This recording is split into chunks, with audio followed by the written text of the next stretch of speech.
Well, if anybody's watching, yeah, hello. Nice to see you, but we're doing something a little bit different. I'll do an extra stream for you today because I'm so excited because this game is absolutely taken over my life for the last 7, weeks since this came out. I have done nothing but play this game. Me and Jess are playing it to death because we always go back to this game all the time. Okay. Now I've got a normal save that I have on Xbox, which is this one. Okay, I think that's the last time you saw it. I can't remember if it was the VR one, but I have one that I'm doing in VR. That is a VR one that I'm doing on PlayStation.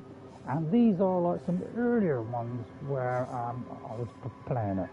But basically what you can do is you can go to cross saves, because there's no cross saves between all platforms. So PC, console, even the Nintendo stuff. So if you go on a crossplay, so all you got to do is just say you want to do crossplay.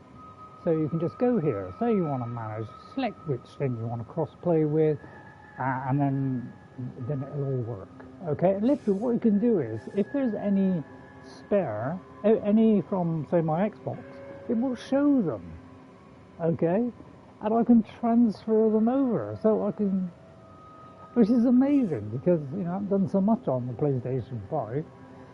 So I hope you enjoy this extra stream where we're gonna I've got 2 big saves on my Xbox.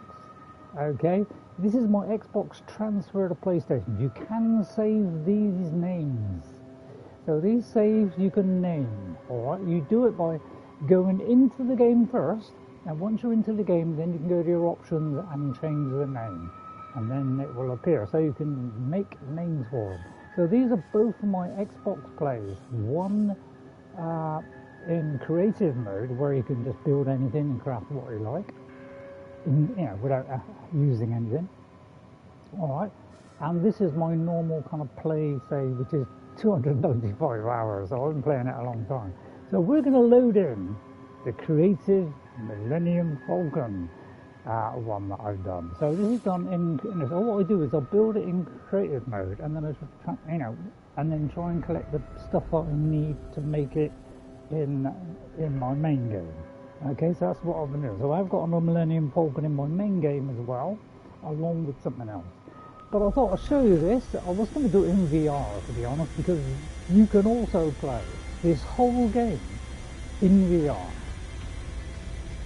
Absolutely amazing. I know. You won't believe what you can do with this game. This makes every other space game look poor in comparison, because not only is the resolution vastly improved, okay, but everything about it is improved, and it's all free.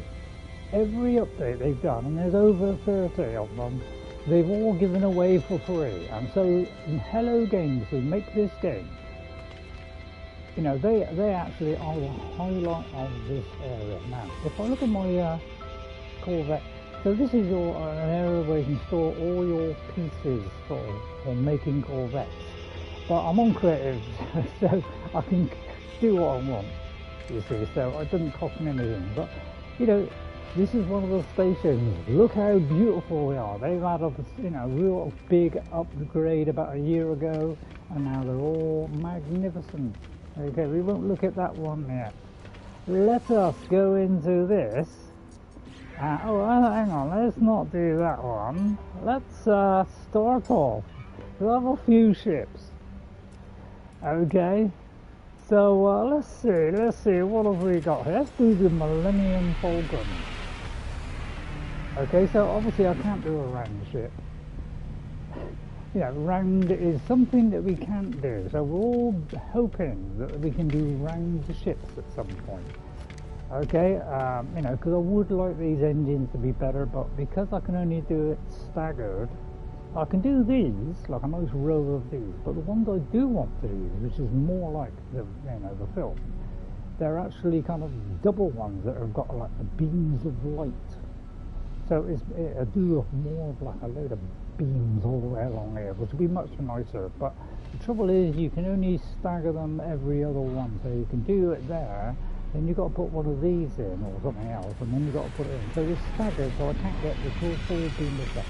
But let's go into this, so because I can edit it. Okay, so let's modify the Millennium Falcon Mk2, because I did a Mark 1 and I improved on it, and then we can, and you can go up and down, view this, you know, look at the station, you know. So it's not round because we haven't got round pieces, so we've got to kind of do the best we can at trying to get it roundish. Okay, so you know, you know, some people have done better ones than these. Some, you know, so I've looked at various designs and then kind of just worked out what I'll do for myself. But it is basically, you know, it's similar, but it's just that it's not, you know, round at the back. You know, you know, so I can't really get that roundness. And I'm on the complexity limit is 100 out of 100. So you can do 100 pieces on it to build a ship, which is quite a lot if you're very sensible about it. So I've got it, you know, fairly, you know, looking fairly good, all right. But if I come out of that and leave the workshop, don't forget to save if you do this. After each time you do, but we can actually go inside our ship. Now, if we go on this panel here, that will take us down there where the space station is, and you can do all your trading and whatever. All right. So there's little, you know, 4 pads there, and you can just step on one, which is the one, and just step on the one that is for your thing, and that's the quick way back again.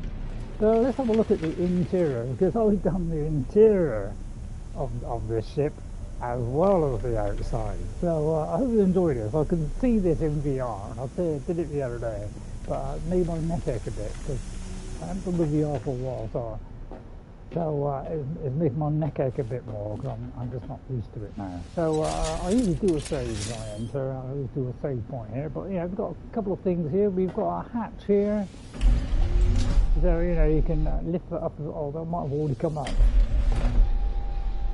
Oh, the hatch is not right. Yeah, sometimes the hatch decides is not on a happy day, but might be because we haven't took off yet.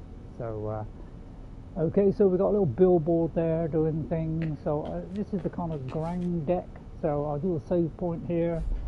We've also got cargo bays, as you'd expect. On the Millennium Falcon cargo bay will be, you know, be just there. But if we look around here, look, you know, we've got this other area here, which is the other entry here. So if you know the Millennium Falcon, which I do fairly well, you know, on the right hand side, the cockpit is at the front. On the right hand side, you can enter from the back, or you can enter from here. Okay, which is how it is in the real ship in the game. So. Because I just fall out. Sometimes it falls that you fall out, so there's still a little bit of a bug with it. So there's still a couple of bugs left in it. They've got rid of most of them, but that's a storage area. It's a bit floaty trying to get up here, by the way. Okay, then in the centre of the Millennium Falcon, okay, and it's all in this white, lovely, soft stuff. So in the center is the main reactor, as it is in the film. Okay, so I've built a load of stuff here. So once you've made your ship on the outside, then you can go into here and you can do the inside. So this is for our Corvettes, which is the new bigger ships that you can craft. You can craft smaller ships that you normally play the game at, but you can now do bigger ships and they can become a mobile home.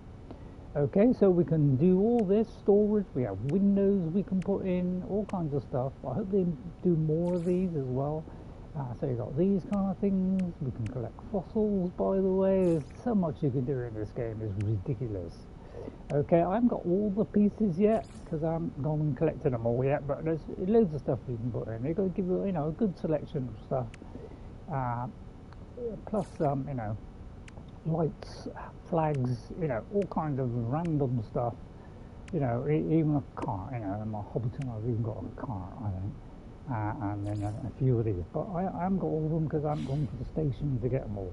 So you know, put a few control warp reactor, you know, keep an eye on the warp reactor, you know, put some signs up. So all this interior here, I've done myself. Okay, now the Millennium Falcon, you know, it goes around in a circle, but obviously we can't do circles. And as you go around the circle, this whole outside area here, you know, is the bit that's kind of goes all the way around. In the center is the kind of main stuff.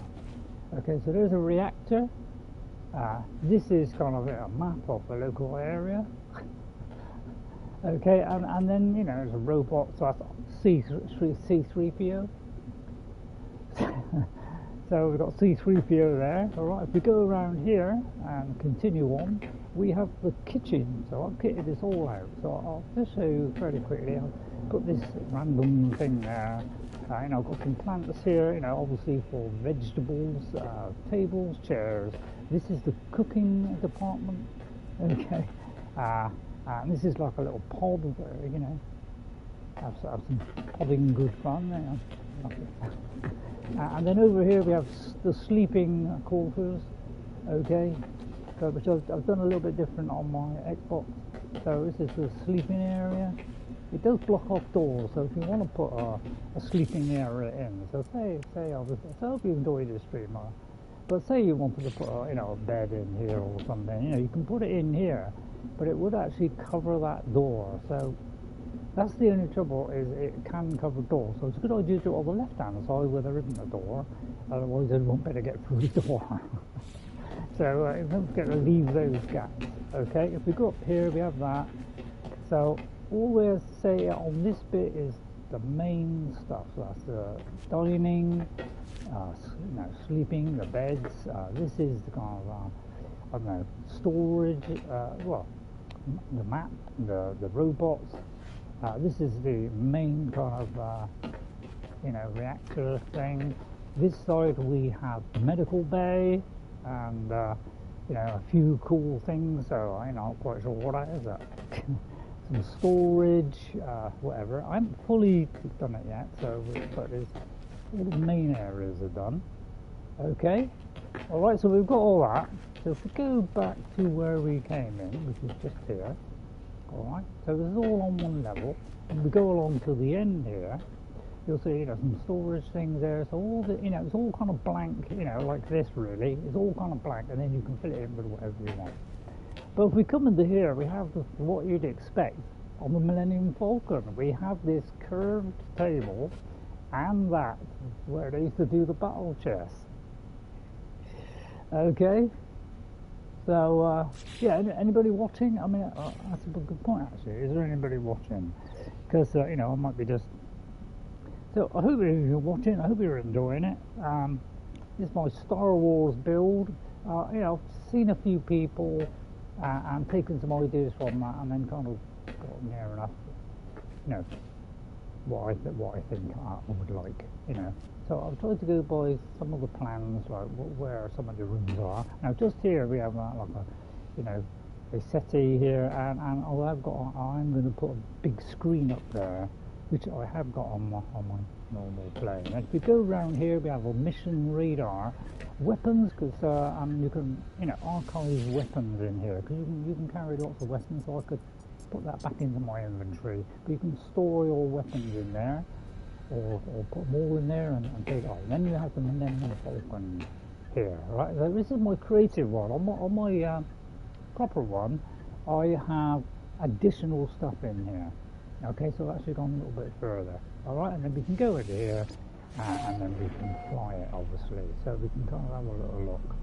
And you know, it's got the satellite dish there. It's got the guns on the top. So it's not a bad representation. Okay. So, and then you just come back out of the seat, and it faces the opposite direction for you, so you can come back out. So, this is one of my Millennium Falcons. So, there's some, you know, billboards there. So, I did all this, and, you know, I hope you, you know, enjoy it, and hope you think it's, you know, it's adequate, you know, and that's normally where they would tractor beam stuff in, but I've kind of done it as a nice... You can't tractor beam stuff in, you know, Star Trek can do that. So I've done that as a nice viewing area there. Right, that's the front of the ship. Okay, so that's this one. Okay, so let's go all the way back out.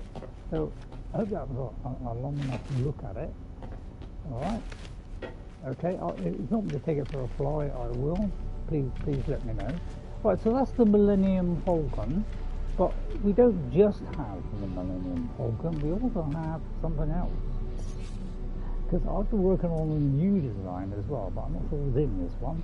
So what we do is we press down, you can go to this summon your dock vehicle and summon your other ship. So this is my kind of normal crummy ship. This is another one that I got on, from the Twitch rewards. This is the USS Enterprise. Now, this isn't how I want it, but I'm just practicing at the moment. But this was supposed to have been a kind of, the original series. Now, I'm kind of fixed on the angle because it is actually a bit more of an angle. But there's the kind of things here.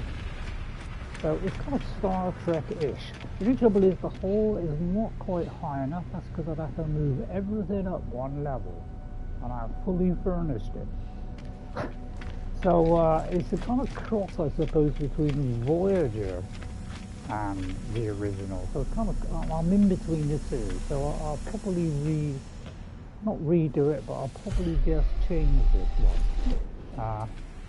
Yeah, I don't know why it's failing today, but normally it doesn't fail, and today it is. So it looks like it's decided maybe on PlayStation it's not working quite so well then. But on Xbox everything seems to be working fine now. Okay, right. Okay, so we come in. I usually have this save point just in case, if there's any crashes. It has been doing the occasional crash. So that's why I've put it there, is just so I can keep saving. Okay, so this one isn't made out quite so well as my other one. The other one is much more complete. Okay, similar kind of stuff. There's the kind of thing, but it's a different layout here. And this one obviously just keeps on growing up. Because, I haven't done all the kind of stuff. Right, and then we get to the kind of main area here, where we've got like a robot there. So this is the back of the ship. Obviously, if you can look out the back there, you can see the nacelles there, and then my Star Trek. So if you go around here, I haven't done exactly like the thing because I'd have to go and watch it all. So I've got beds here, okay, cupboards, so you can place all this stuff. Everything in here has been hand replaced by me, okay. Alright, so we've got that there, and then up here we have, we have a planter, so this is where we've got some plants. We can put additional stuff here as well. Alright, so I hope you're enjoying it. So this is mainly kind of the sleeping area. Somebody's got some plants there. Some little trinkets, So I've tried to kit it out. And what I've done is I've separated the rooms using a big storage case, because in the actual, TV series and everything, each one has their own cabin. So I've tried to do it like that. So I've tried to separate the rooms so you can use these large panels, and the back of it is black. So, this particular person may prefer black, but I've got white. But you can go turn it around, I suppose. So again, I've just done some basic stuff really. I haven't fully done it lived in yet. Alright, so that's the kind of plant area. So that's that area done. That's all that done. Okay, so these are the main quarters. Right, then you've got the kitchen. Okay, with some plants here that are growing. I don't know what that is, a fridge or something, a little seat to sit down. We can collect these plants, by the way, like this. And the chairs you can swivel, but you can't sit. You can only sit in the ones that are static. Alright, so this is the kitchen area. Put a few things out. So this is for the crew, of course. And you've got, now, they are actually functional, so I could go in here and we can craft some food. So, we have ingredient storage, so we can actually store ingredients here, like this, for instance. I could store that in there. Okay, and we could also look at some of the recipes. Okay, so there's loads of complex, recipes. I haven't actually done any of that stuff, so I haven't revealed it. Alright, and then we can come out. Alright, so just, kind of microwave there, or as Star Trek, what was it, the, 3D prints everything or whatever. So I've kind of done that a little bit lived in. Alright, so, not too bad. I hope you'll like it. And then this is the kind of like, what area would this be? This is where all the data is. This is the lithium crystals, of course. Now, sometimes the lighting is a bit bright sometimes. So it's like overly bright in some areas, not in others. Not quite sure what's causing that. That's kind of, some weird goings on there. Probably to do with the warp reactor. Which it is here, right in the middle here. So I kind of tried to do Star Trek-ish, although I haven't seen Star Trek for a while. But there's panels there to to keep an eye on the warp reactor. You can walk past here as well. You can go past here.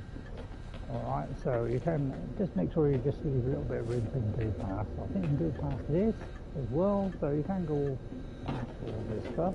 So there's the main reactor in the centre there, and then we have. These are like operating tables and, kind of more dilithium crystals, of course. Some kind of pumping device, could be oxygen, a panel there to keep an eye on things, make sure the warp reactor doesn't implode. Right, and if you come in here, we have some storage, and then we have, some cupboard space here, some weapons there, because obviously, on this level, we need to be able to get to our weapons. Alright, this is stuff for the medical bay, oxygen, all this kind of stuff. So this is the medical bay. So it's also a bit like Star Trek, where the things are over the bed, and you've got a panel down here, say, where the doctor will look after it, and there's the kind of TV or monitor. This is where, we have the delicate operations. Mostly done by computer. See, so I'll kind of kitted it all out. So I hope you enjoy this stream. I'm probably people have done it a lot better than this. Okay. This is just my feeble attempt. Okay, so here we have some storage for other things, special boxes. These are actually inventory, so I can actually put stuff in here and store it. So these are storage containers. You have up to 10. This is a refining unit where you can come in here and you can refine stuff, make stuff, all kinds of things. So all cool stuff. I'll put a little robot thing here. This is kind of looking at the back as it was. A little robot, so as the cargo comes in, this robot could pick it up or something. Alright, so that's that. So you've seen this deck here. So you might think, oh yeah, that's not too bad. So I don't know what you think. Tell me what you think. Do you think it, I don't know. So we come up here with another refinery unit. Generally, I'm just trying to put things in there randomly at the moment, but this is the ready room. So I've also done the ready room. Okay, so there's a few little monitors on there that they're looking at. So this is where the captain would have his tactical plans. So I've done that's the captain's chair, obviously. I don't know what colour it is inside Star Trek, so it looks like I can't quite pass that bit there. So I haven't optimised it so I can move everywhere. I've got to hustle all this together. Oh yeah, I think this is a bit where I can't get past this door. Yeah, so there are a little bits of bugs. Obviously this is a huge thing for them to do. So it seems like there's an object here which might be an invisible object. We have had that where there's an odd invisible object getting in the way. So they've still got to work out those last couple of patches to get rid of that, so we don't get those problems. And then we come to the main bit. Now, it's not like this in the Enterprise, where you stick a man in the front. So I kind of tried to, make it a bit look more like the Enterprise. So I can't remember the colour scheme, so I just did red. Alright? So I don't know what you think, but it probably should be curved, but I put the captain obviously here. He should probably actually be on a higher level, so I must raise that chair. And then you have like, guy keeping on engineering, shields, whatever, and then probably, tactical, for the weapons and all that lot, okay? Right, another save thing here. There's been the occasional patch on this. It's got less and less of each patch. Okay, and then I've done a little bit here where you can actually see outside. So you can actually, there's one of the main guns there. Phasers, of course. Set for stun, but no, not set for stun. Okay, so this is from memory. This is me trying to remember kind of what the bridge is like. But it probably didn't have the windows. But I thought I'll stick a few windows in. Why not? So and if we go here and get in the ship, this is the Enterprise. So yeah, I can't do it curved. We're all struggling with the squareness of everything. But I could take out the effect. I get full feedback as well. On the PS5, you get full feedback through it. So, we could belt along. And look at the nacelles glistening here. There's an unknown planet there. We can scan that. That's why this game is so good. Because in Elite Dangerous, to do a scan of all the planets, it takes you about half an hour. So they make it vastly complicated. Okay? Whereas we don't have to. Now, we also don't have to spend 20 minutes travelling between systems, like Elite Dangerous. I'm a big fan of Elite Dangerous. I did, what do you call it?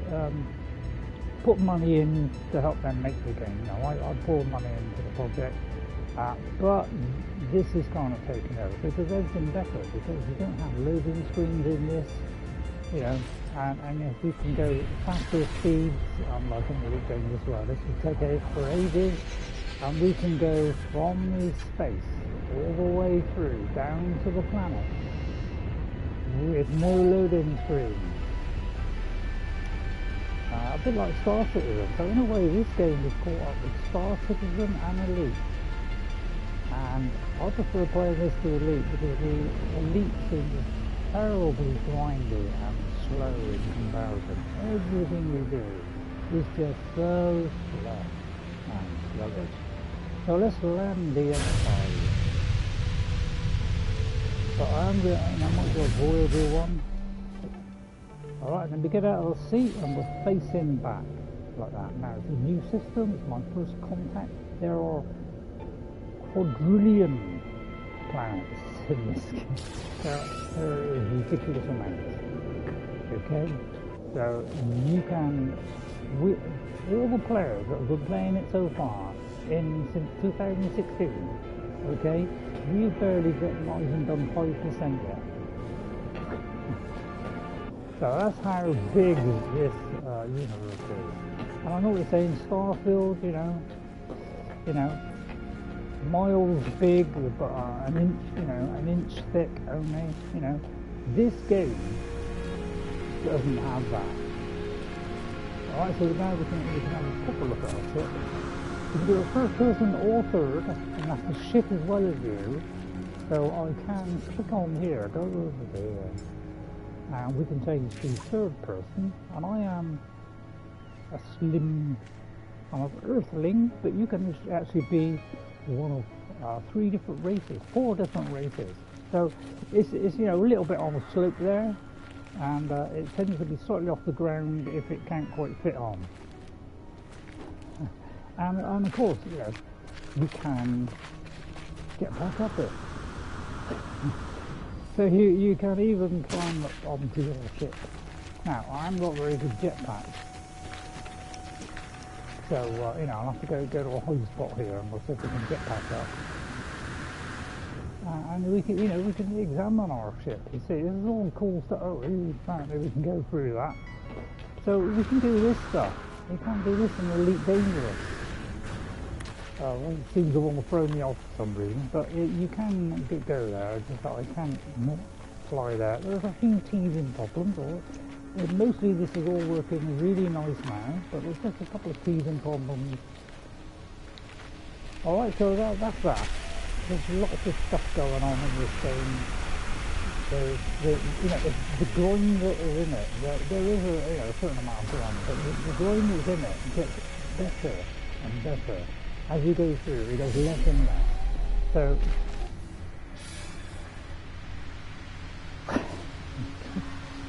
okay, right, yeah, because I didn't land on a good spot there, and there's the thrusters keeping it going, so I've got to, like, you know, somehow get up there. So I could open the hatch there. Now, I'll tell you what, I'll go back into I'll do the first person, so, because it means I can judge distances a little bit better and stuff, you know, being a mathematician, you know. I'm not, I just said that just for a joke. Yeah, alright. So, but what you can do, you know, Millennium, you know, I can't get in there. So what do? I'll just summon one of the other ones. I could just summon it and then a bit further down, but I'll tell you what, let's do this. And why don't we do my new ship that I've just made? Now, the last ship that I've made is this one. Alright? So this is like a shortened version of what is in the film. I wonder if you got any idea what it might do. So I can't do round, because it should be a round ball. Okay, but have a look, there are 3 pods in the front. I can't do windows and the cover of the thing. So, but this is, if you're wondering, this is the ship from 2001: A Space Odyssey, but it's about 3 times the length. Unfortunately, this is as long as you can have the ship, so I've just got a cut down version of the Discovery one, which is 2001: A Space Odyssey. So there is a dish on the top of the thing, that's the thing they have to repair, but Hal decides to get rid of them. So, I hope you enjoy this. It's my feeble attempts, you know. People have done far better ships than I have. Okay, so there is actually 6 engines at the back of the Discovery. I can't do the hexagonal shape around it. You know, we're kind of limited by parts, but we're hoping that they're going to come up with some new ones. Okay, now this game, you know, you can you know, laser stuff from this far away. I have loads of, you know, I've put some upgrades on, but I've got a lot more upgrades on my other games. So you can craft all this stuff. You can even bring down other things like, you know, craft, you know, skimmer that skims across, you know, huge, great big Exocraft, Colossus. So it's all, you know, you've got all kinds of things like a Minotaur power suit, underwater vehicle. This game covers just about everything you could in a space game. It's absolutely magnificent. So let's see if I can get in the... I've only done basic stuff so far. This is the one I haven't really decorated much yet, so I'll try and get on there. But yeah, looks like I'm falling off a bit. It's a bit iffy, as you can probably tell. That's Hal, by the way. So I haven't really done much in this. Sometimes, you know, it falls through. So that's one of the minor bugs that are in this game, is they seem to be sometimes falling through. So you know, I'm trying to get around that somehow, but it does kind of fall through a little bit. Alright, so there's Hal, of course, so that's the best I could do for a Hal. So I haven't really done much to this, I've just done a few things, but every room, Hal watching. Okay, so I've just done some basic stuff. I haven't finished this off. Okay, this is where the pods are, where Hal destroys the pods, shuts off the oxygen and everything. So these are the pods. I leave one open so I can get through the door. Alright, here we have one of the pods. So it's a bit big. You can resize the stuff in this, but unfortunately I can't resize those pods, otherwise, you know, I could make them a bit smaller and look a bit more like the real thing, you know. So, old Hal has got his eyes on everything. Alright, then we go up another deck. So I tried to do a little bit of this in the movie. Some reason when you get to the top of the stairs and there's a window, there's also a problem. So Hal and everyone again. Now you can kind of press that. Oh, we haven't powered it up. Okay, some windows out the sides here. But this game is so darn cool. Yeah, this is what I say about the size. If I could make that smaller, it wouldn't be protruding through the floor. So, but it gives you a lot, you know, an idea of, you know, this actual film kind of ship. It's just like a shortened version of it. Okay, and then if we come here, we also obviously have how am the main mission computer. Right, so I haven't really kitted this out really properly yet, because I've got to watch a film and just see where everything is. I'll try and make it rounder, but there's not much we can do, to be honest. Right, let's try and open this hatch then, and see if we can get back out. And I'll show you the final one, and then I'll show you what I've got on my main game. So I'll do this for a while. Hope you enjoy it.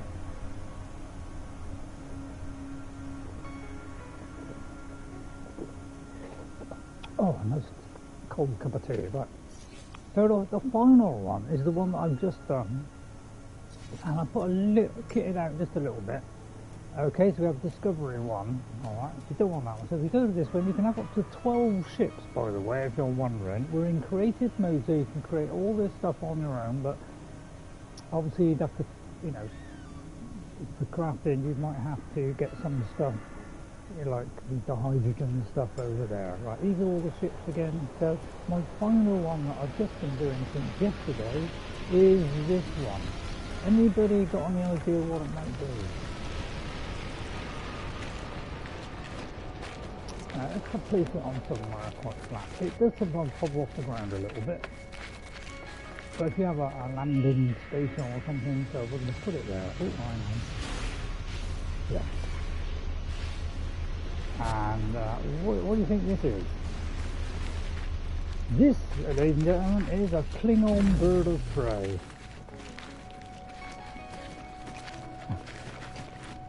So what do you think? So I was watching, so I did actually copy this design.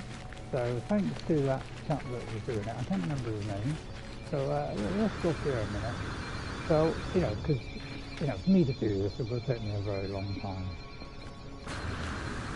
So let's see if we can get up here. I probably haven't got enough stuff. I can do it a lot higher on my other one. But see, it's Klingon Warbird. So it kind of you know, has that classic look of the. So this is kind of like next generation Klingon Warbird. Okay, so it's not bad, is it?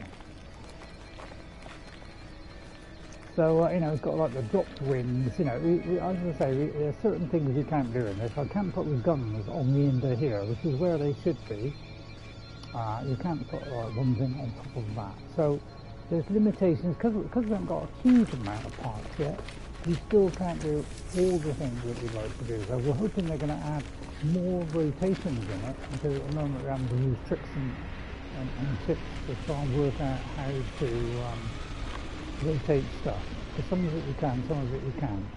So it's also, people are making circular ships now. They found out a way of making circular ships. So it'd be nice if they can do circular stuff. That's what the game needs, so we can do the Enterprise properly. Right, we go in here, we've got the hatch, we've got a kind of storage bit, we've got the save point just in case we have a crash.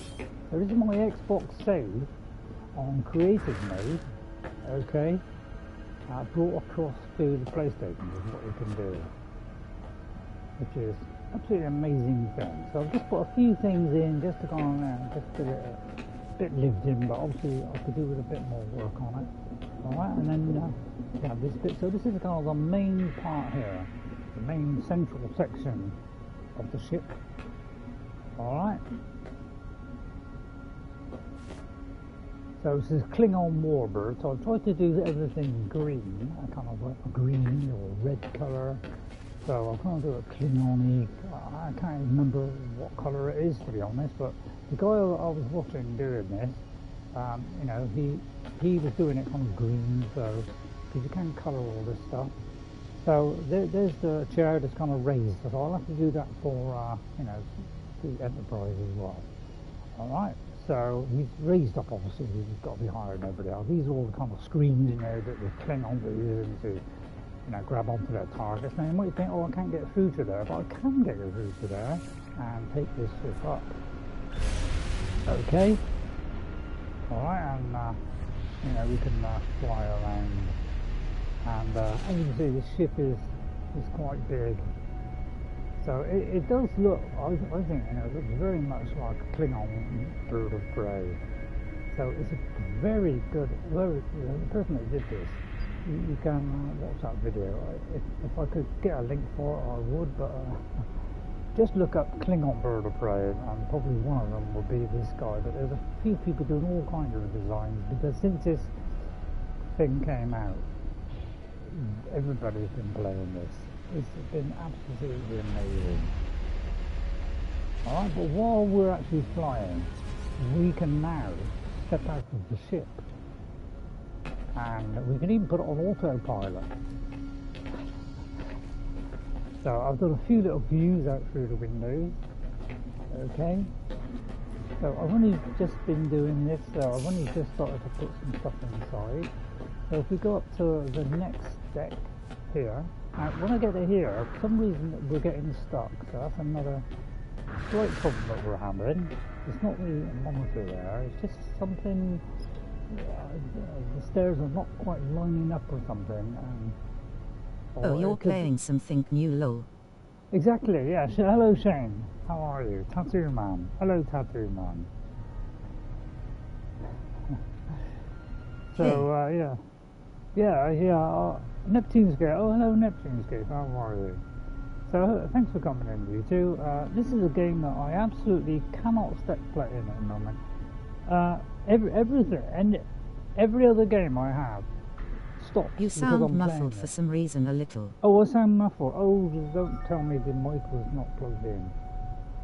Oh, very sorry about that. I've been doing that since the beginning. Oh, I may have to do another one then of this, because you probably weren't able to hear me.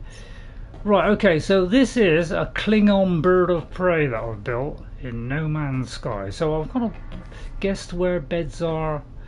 Alright, so this is a warbird inside, Klingon warbird, or Bird of Prey. Alright, so it's kitchen area, alright, oven or something there, that's the kind of like operating thing kind of there, so kind of part medical bay. There is the reactor down there through the window. So I watched the guy who made this and tried to do kind of similar to what he done, but I'll probably do my own design as well. Again, another view of the reactors there. So he's done a really tremendous job of this. So I thought, well, save me a lot of time. I'll just copy this for a minute and then see if I can do something better maybe later. So we've got storage containers.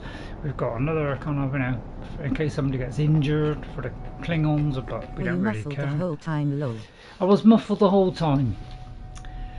This is why I need chat on, you see, is because they can inform me of stuff like that. And unfortunately, yeah, I didn't monitor my own thing, so I might have to redo this one, but where I have got the microphone so you can hear me a bit better. Okay, so sorry about that. I didn't realise that was happening. Okay. Alright, so that's that, and then so basically it's just kind of two decks on this. This is a Klingon Bird of Prey, so we have storage there, alright, dilating crystals or something equivalent. Alright, so there's the, yeah, some stuff to grow there. Come in here and there's like weapons for the Klingons, and you've got you know, like terrain on the planet. So just does some basic stuff just for a moment. Transmitter there, and then a Klingon kind of main part. I know it's similar to kind of what's in Star Trek, but we can't actually reproduce it perfectly. So we've kind of it's kind of a, you know, bit of a guesswork that this guy did, and then I put my own spin on it a little bit. All right, so that's that one. All right, so. But what I'll do now, so sorry that I messed that up with the mic, but I wish it would inform me, you see, or switch automatically, because the trouble is these things sometimes they just don't automatically do stuff. Now one of the things you can do is, now we're flying in space, by the way, alright, so if I go here and go to third person, we are actually, you know, above the planet, flying over it.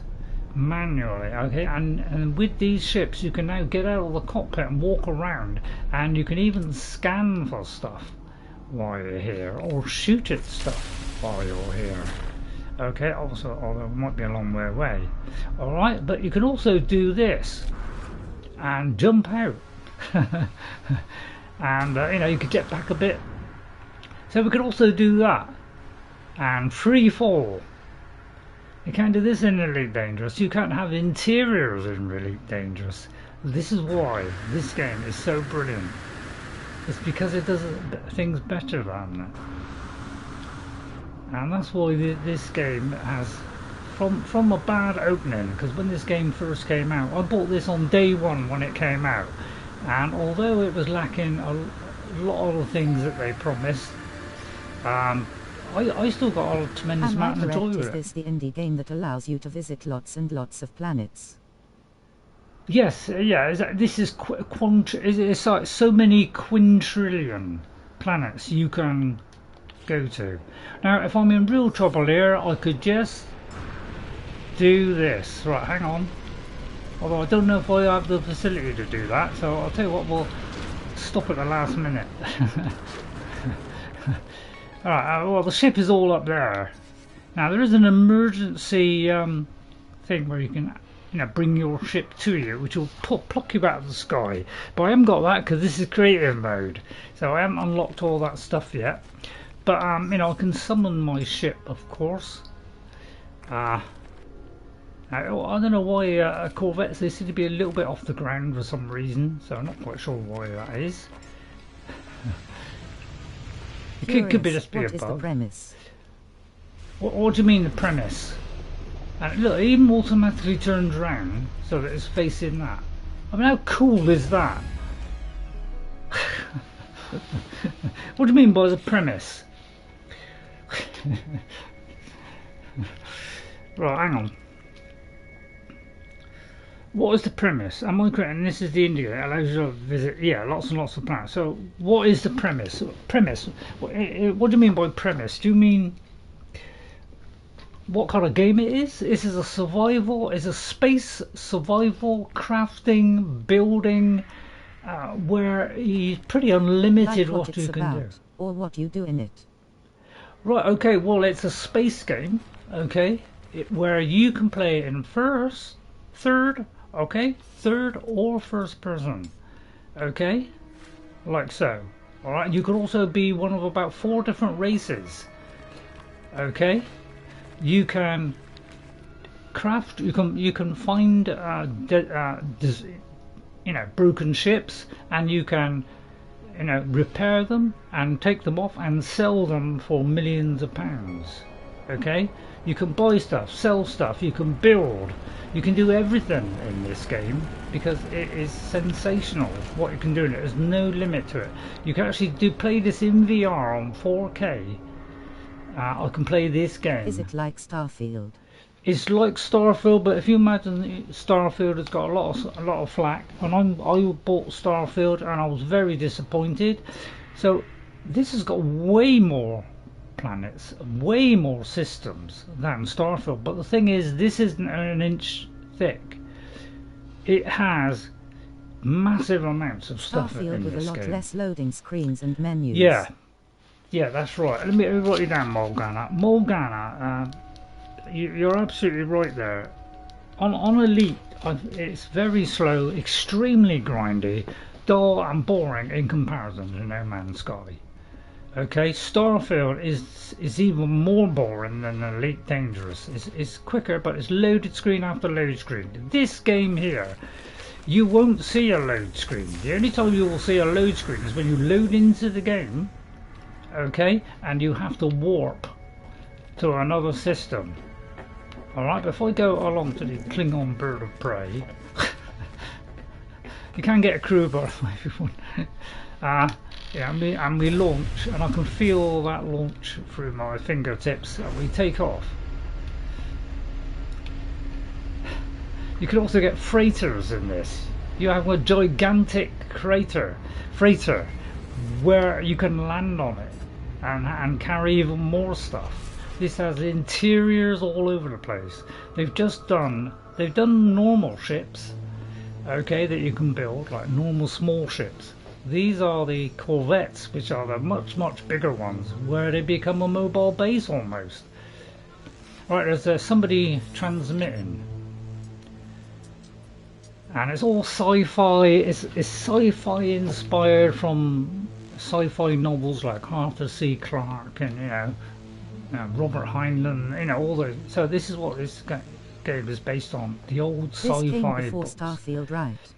Yeah, this came out 2016, and it was very disappointing because the guy that did it, Hello Games, that made it, the guy was working on his own, making this game on his own, and he had a team of about 5 to 10 people, okay, and they were doing, I think they were doing some kind of game where it was just a side scroller where he could jump over cars. I can't remember the name of it, but he was doing this on the side on his own, and then the others got noticed that he was doing this other game, and they wanted to come in, and in the end they decided to make that game instead. But he overpromised on everything. He said, oh yeah, there'll be multiplayer, they'll have freighters, they'll have that, but when it came out they didn't have any of that stuff, so very many people were very unhappy about it. I still thought it was a great game because it had a great idea. It just hadn't got there yet. I'm just going to identify myself. There are quests in this as well. There are 4 main stories in this game. One of them's a kind of tutorial which gives you lots of free stuff. But so there's lots of stuff in this. It may not be as deep as Bethesda's Starfield RPG wise. It hasn't got that depth. But in every other way it is better than Starfield. So I'll tell them I'm sorry. So this is one of the main quests. Ask who you're speaking about. So the obviously that's interference. Don't I don't know what the voice is. I like to do voices on it. Their mistakes or made it better. Yes, yeah. Literally, what they did was they started, because of the backlash that they had, where everybody was upset with it. It was full of bugs. God knows what. They then went on a kind of a 2-year or year sabbatical where they didn't want to talk to anybody because they were getting so much flack. They decided to go radio silent, but in the background they wanted to put everything right. So what they did is, since then, they have gradually added updates. First of all, been able to do a base, and they've done over 30 updates, every single one absolutely free of charge, because I think because of the backlash they had at the beginning, they wanted to make it so that it was a game that people would enjoy, and so they pulled out all the stops. Alright, so yeah, this is creative mode, so I haven't done the main story. Alright, so what I'm going to do now is I'm going to ignore that and just go to the space station, because I just want to show you my kind of normal play on Xbox where I have a lot more stuff done. And yeah, it's unbelievable what they've added to this game.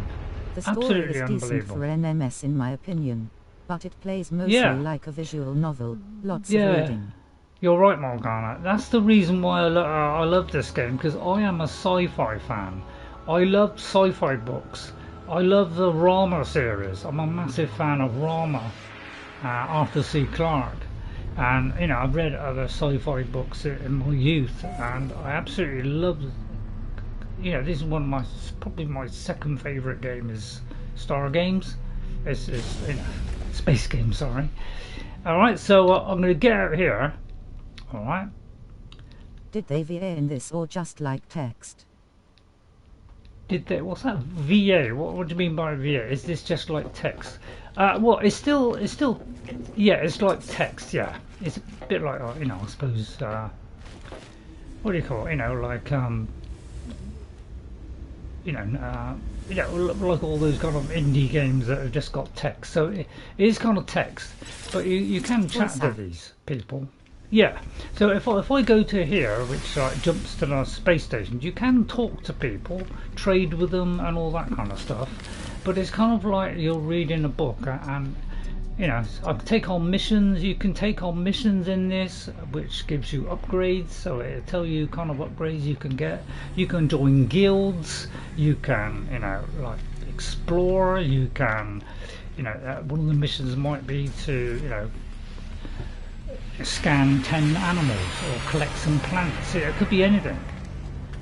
This is where you can trade. This is your trading hub, the Galactic Trade Terminal, but it doesn't have a wide Looks selection. Cool. Yeah, it's really cool. In VR, this looks as good as it does here. Unbelievably, it is as good as this. And the team behind this are an amazing bunch of team. I've got nothing but praise for them. They are absolutely amazing people. And they've given it all away for free. You know, you can buy the game, it's on sale all the time. Yes, this is also fully multiplayer as well. Okay, so if you go into here, this is a single player game, okay, but it's also a co-op game. It's also a multiplayer game. I can say, you know, whether it's friends can join me or what. I usually have just friends only, but I can turn on multiplayer. I may have to restart for that to happen, but then you will find the station to be full of multiplayer players. Alright, but I can change my ship at any time, because you can have up to 12 ships. So let's go to the Millennium Falcon, take the fast travel to it. So it does say there, look, Millennium Falcon, and then after we will quit, and that's the warp droids. I don't remember where I am now. Can't remember where to go in the ship. Oh yeah, it's over here. I even had a TV screen on this.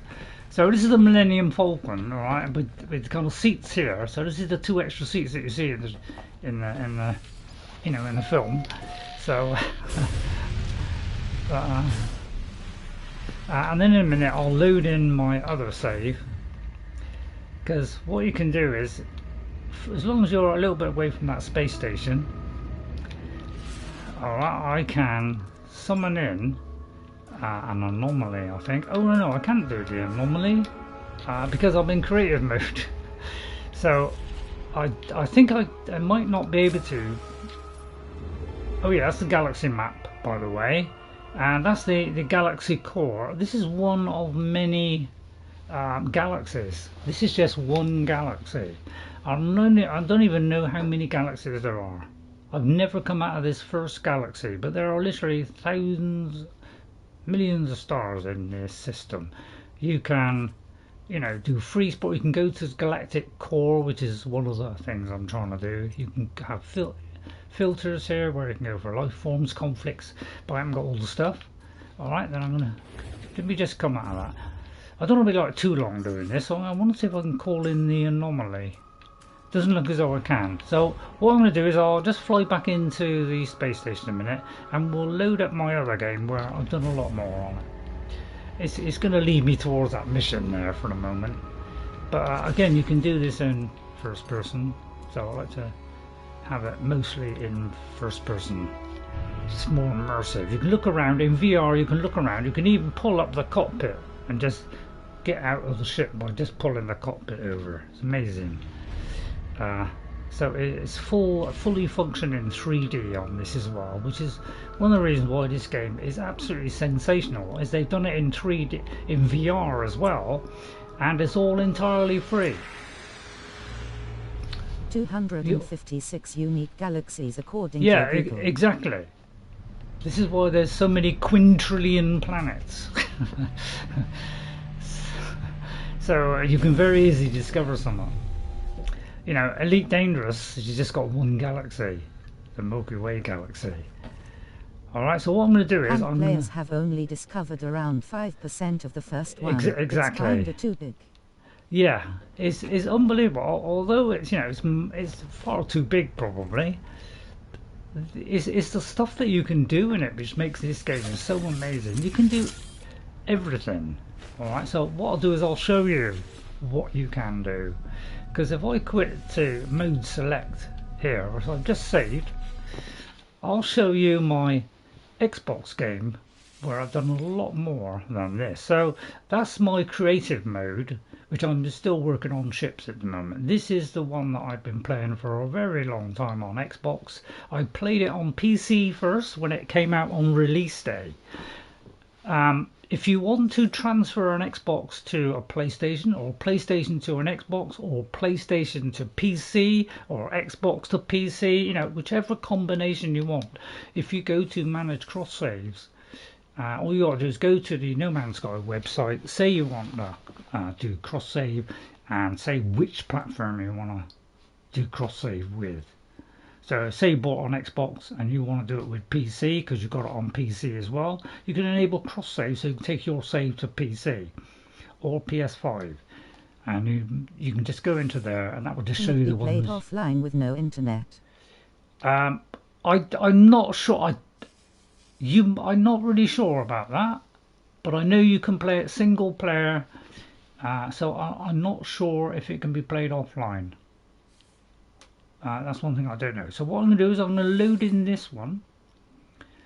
This is the game that where I've done a lot of play. I've maxed out most of the stuff in the game, bar a few remaining challenges like going to the centre of the galaxy. Alright, so this is my Millennium Falcon on my real play. So it will look pretty much identical. Play it offline, but it won't upload your stuff to the servers. Yeah, I think that's what it is, Morgana. Yeah. Thanks for coming in. I thought I'd do an extra stream today, because I've been having so much fun on this game. I just can't stop playing it. Now, on this particular one, it's slightly different, and I've got a TV screen that we could watch. So that's a relaxing area. This is the bit where we can do the battle chess. So I've done a lot more on this one. This is the one that I spend all my time on. So we have a few little trinkets hiding around here. Good stream, but half muffled, lol. It's half muffled. Don't say the thing's come out again. I had to stop myself after spending like 5 hours on my Corvette. Yeah, I know. Let me just check the. Yeah, it sounds like it's all right. Am I a bit muffled? Am I? It should be okay. But yeah, maybe I am a bit muffled. So I hope you can hear me all right. No, I mean earlier. Oh, you mean earlier? Yeah, yeah. I'll probably redo this then. So in here, I've done a little bit more than on the creative mode. Rary, how are you? Hello. It's been a while since I watched your stream. And hi to everyone in the stream. Okay, yeah, thanks to Nanandro Gaming. Yeah, it's very nice to see you again. Thank you. It's very much. I've got to spell it now. Hang on, put my glasses on. Noun. And I've got to try and remember how to spell your name. Gaming.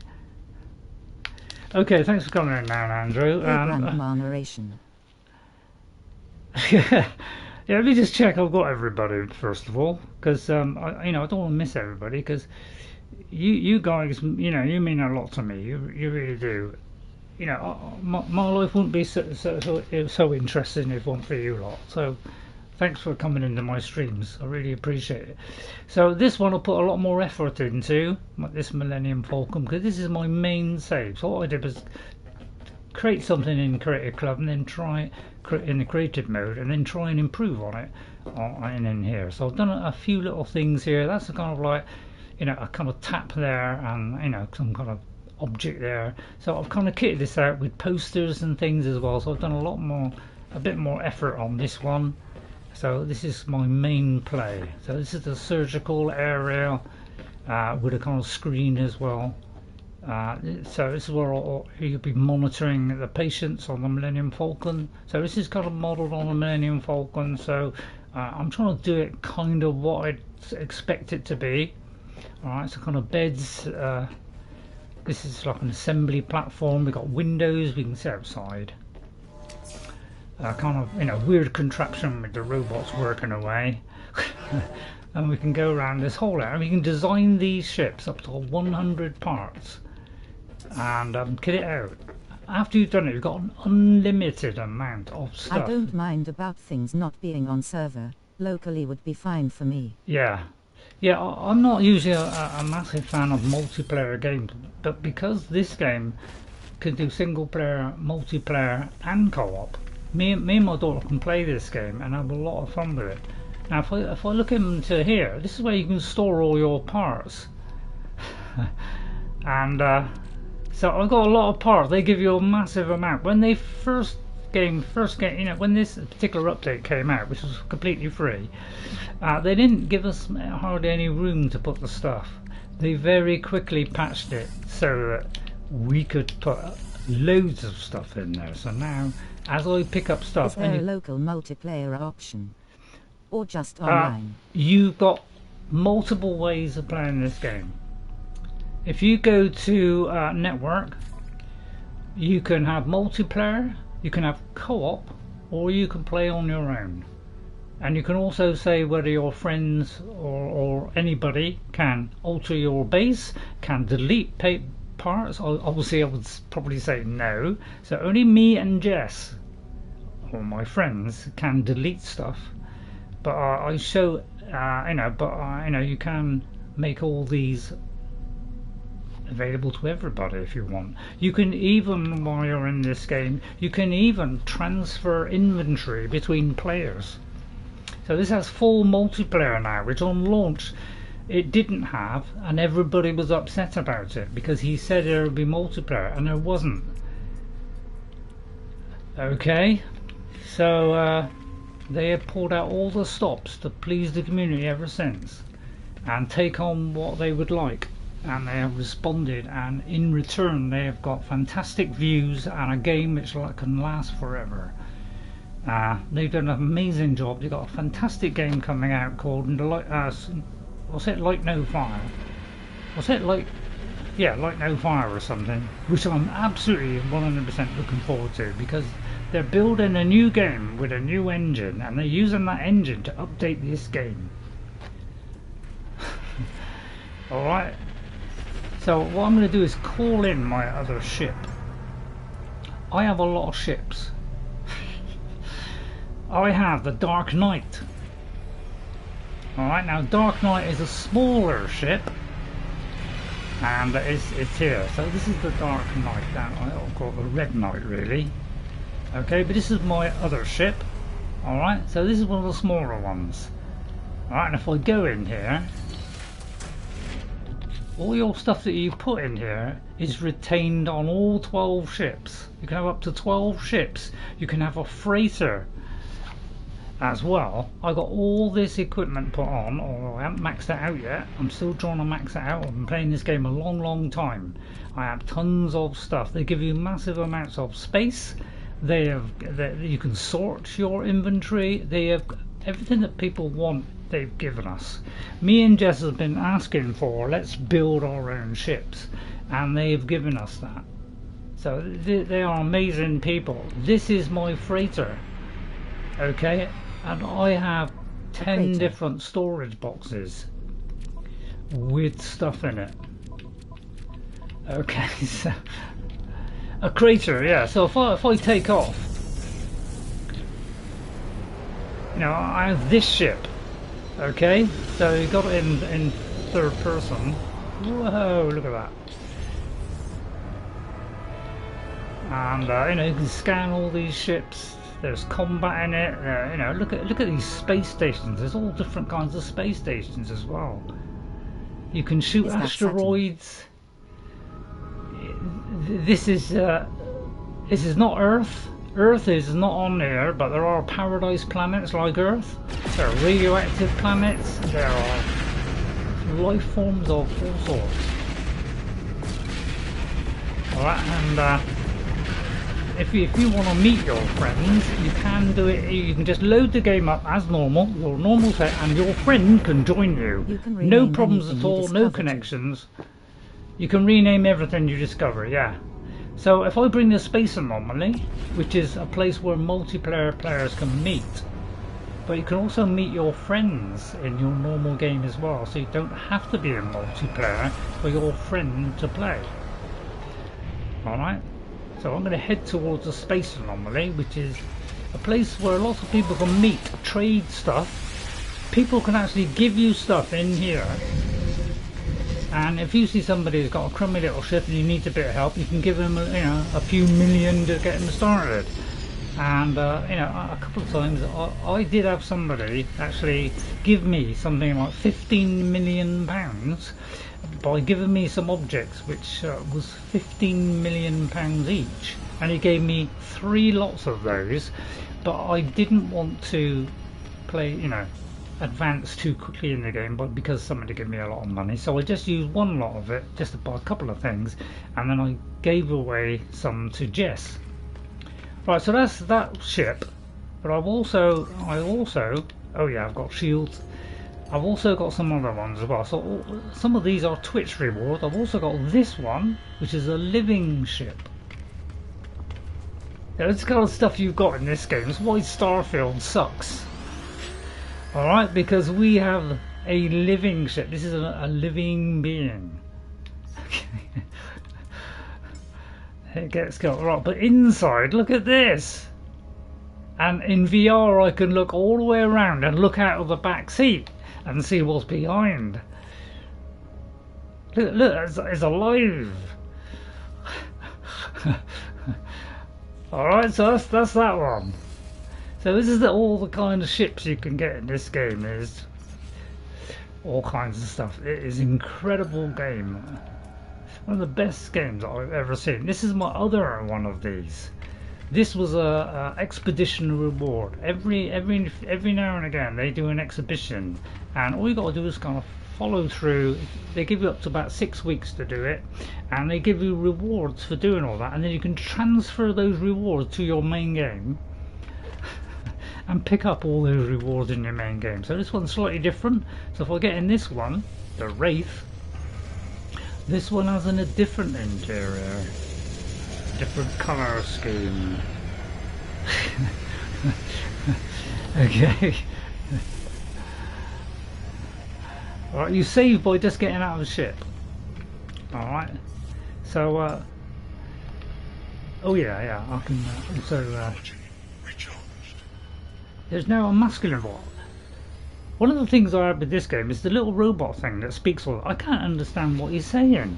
It's like I don't know what they're saying half the time.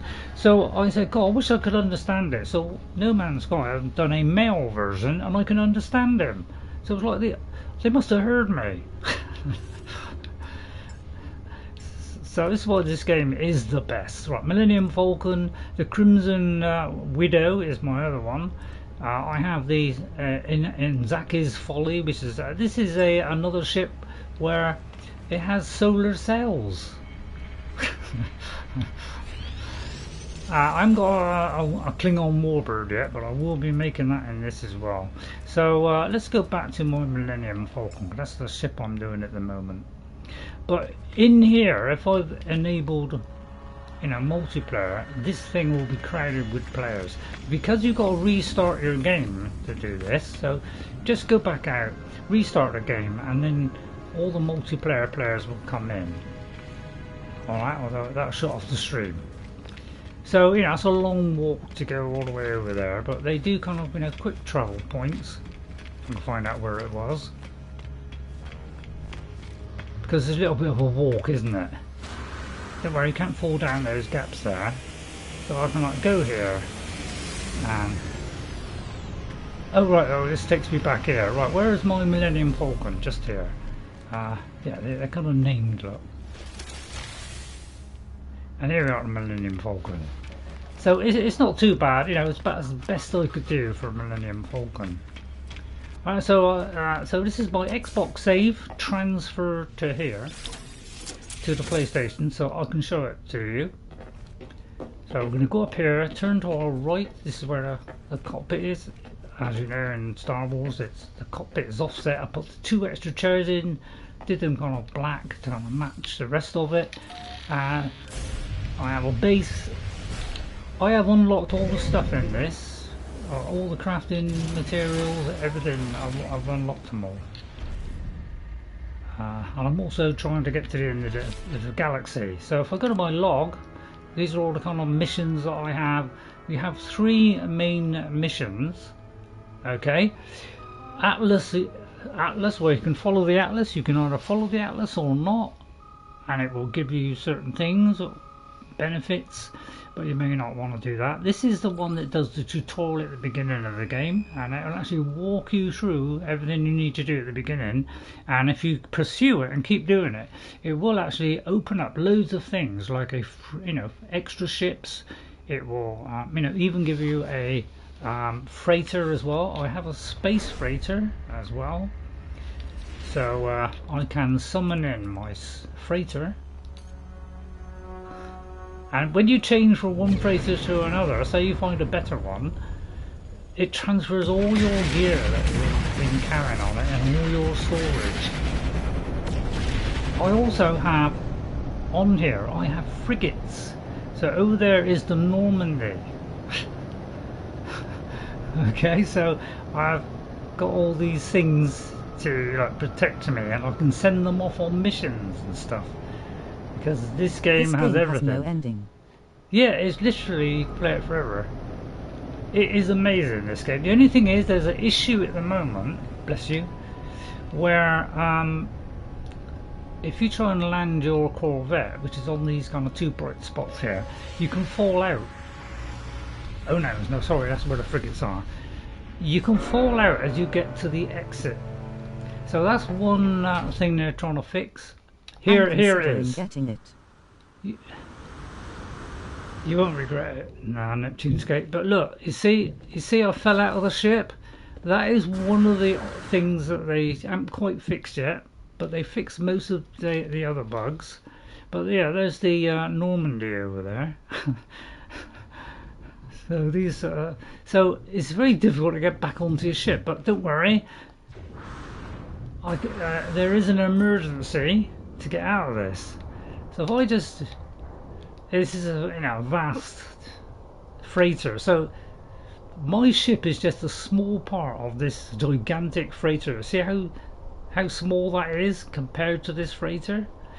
Now they haven't fixed this bug yet, where sometimes as you get out of the cockpit seat, it drops you onto the freighter, and because you never see it this close, you see the resolution's dropped a bit. But if I kind of go to the edge and drop off, I'll just go to third person a minute. Right, see, I am a chubby little doesn't fellow. Look like a crater. Well, it's not meant to be a crater. It's a freighter. It's a freighter. It's a. Did I say crater? This is a freighter. This is my freighter, which is gigantic. Okay, I can summon my ship like this, and it will rescue me. Okay, so you can even, I could even get out of the cockpit. This is how good this game is. I can even. Hang on, I'll try and remember how you do it now. How was it you do it? Is a freighter a docking station? No, it's actually, you own it. You actually own the freighter, so it is part of your fleet. Okay, so I can land here. As I say, I might fall through again, so I'll try not to fall through. Or you got to press the thing quickly before, so you don't fall through. I can't remember how you do it now, but there are kind of places where you can land, and I can't remember where they are now, because this is a different freighter than the one I used to have. So I can't remember where the landing spot is on this. I think it's over here. Is it just here? Yeah. But sometimes it wants to boot me out. So it's so big, this thing. My old freighter was a lot narrower, so I could manage it a bit better, but I can't remember the actual place I'm supposed to land now. Is it here?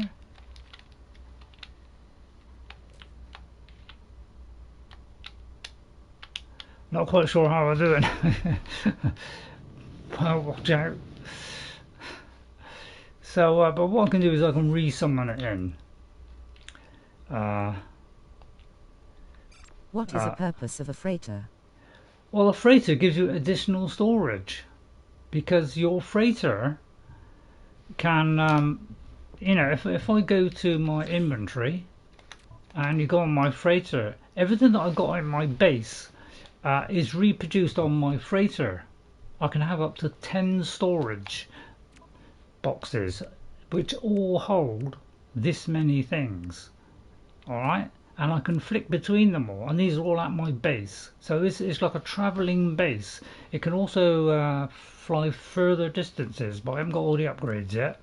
So I can store loads of stuff on this freighter. This is our multi-tool, which has loads of stuff. Alright, then as you have your starship with the stuff that he has, then you have your exosuit, and they all got upgrades. I have tons of upgrades on this. You can sort it by weight, high value items, whatever. They've added loads of stuff. Right, you also get, you know, space fights. You know, you can enter into space battles, which was something that they said you can do it when the game came out, but unfortunately I don't really understand the purpose of landing on it though. Because there's certain things you can do on a freighter, and if I could land without falling out of it, which is a little bit of an issue at the moment, is since they've done this update, there's a little bit of an issue where we're falling through stuff. So they still haven't quite fixed it. They've got rid of a lot of it, but they still haven't quite fixed it. But they will, because they've already done about 5 updates already in just a few weeks. So they even put the effort in to make sure that this game runs okay. You know, I'm trying to find out where I've got a park now. I've really recently got this because I accidentally bought a new one, which I didn't mean to buy. I thought I was adding it to my fleet, but unfortunately it replaced my old one, which I'd kitted out and everything. But it didn't matter because it actually reproduced my whole interior on my freighter with this new one. Right, now I've got to try and, yeah, see this is the problem I have at the moment, is I keep falling through it. So that's a bug they're trying to fix. But this is the only bug really which is, you know, any kind of problem at the moment, is this bug, is we keep falling out of our ship. So once they fix this, the rest of the game is running really well, because the crashes there's hardly any crashes now, but because they're adding stuff all the time, you know, you know, they're obviously adding a few bugs. Let me see if I can get up here and get to this ship, because I can get within a certain range of it, but I can't seem to get the last bit. So I'm having problems with this freighter, and I keep falling through. My old one seems to be alright, so I might have to do the rescue craft again. So I think we'll leave that one, but what it does is you can tell your squadrons to go off, and if I could land on it I would to show you, but unfortunately I can't at the moment because it's a little bit buggy at the moment. On landing on your freighter, so I can actually show you that. So I'll show that when they fix it, okay? But my old one, I didn't seem to have the problem. Right, where is the entrance to this space station? Right, okay. Yeah, you can have you can fight against a massive dreadnought. And do a Star Wars run where you can go through and shoot out all the energy things, just like in Star Wars. But it's a really tough fight, so it's a lot easier with another player. So it's a bit difficult on your own. Right, I'm going to just go in here a minute. I always like to, like, you know, kind of try and fly in here myself. Almost like I'm doing it in Elite Dangerous. I like Elite Dangerous as a simulation, but it's not so much fun to play. This game is just, there's so much in it, it's unbelievable. I just absolutely love this game because it just keeps on giving for free. It's absolutely amazing, it really is. See, I'm quite a chubby person. Some people call me chubby. Yeah, that's why I don't like, you know, I don't normally like third person. But what I'll do is I'm going to go here a minute, and I'm going to travel to, if I can find it. Is this digital only or physical too? When I bought it physically on disc, and I've probably still got that somewhere. But this game has got so many updates that it's so old that it can't actually load that save in anymore. But I've done more on my Xbox than I ever did the first time I played it. So we're going to warp now to my base, which I think I have shown before. But this is the kind of stuff you can make in this game. But you can join guilds and do missions for them. You can become a pirate and pirate stuff and trade illegal goods. There's all kinds of stuff. You can buy and sell ships. You can trade. You can have space battle. I mean, there's all you can just about everything you could possibly think in a space game. You can do in this, all for free upgrades, and they do these every now and again. They probably do 2 or 3 a year.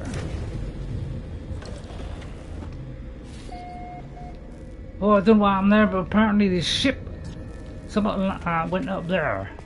Oh, I think my ship landed on the top. So it looks like we've got a couple of. So this is my normal base. Wow, look at that! The ship landed on top of there. Isn't that funny? Now at the moment they haven't got a landing pad for all the big Corvettes. So hopefully they will do it at some point. But yeah, I just can't stop playing this game. I lost my whole ship accidentally. I accidentally deleted my ship and all the upgrades and everything.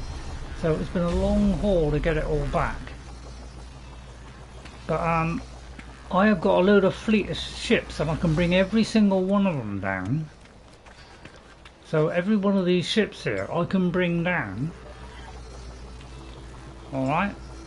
So I could bring that one down. Alright. I can bring every single one of them down here. Hang on. So, I can bring down... Is it a big game storage-wise? Is it... What? I don't think so. I've never had a problem with saves on this game. Okay, I've never had a problem with it. My save, it was just that they changed the game so much that those very early ones, they couldn't actually guarantee it's... But that was a very long time ago that happened, and we've never had problems with saves since. But I can bring every one of my ships down and land them, and then they become my new ship. But the stuff you can do in this is amazing. You can do atmospheric condensers which draw nitrogen, oxygen, whatever out of the place. This is the kind of bases you can do, and there are many different ways you can build these bases. There are all kinds of buildable parts. This is an idea of some of the parts. Alright, so you can use these to do parts. You can do underwater bases as well. You can also build underwater. Alright, we can do parts out of wood, and some of these have extra sections, so you can open it out and it's got different designs. You can also have stone structures, you can have alloy structures, and again we have different variations of it.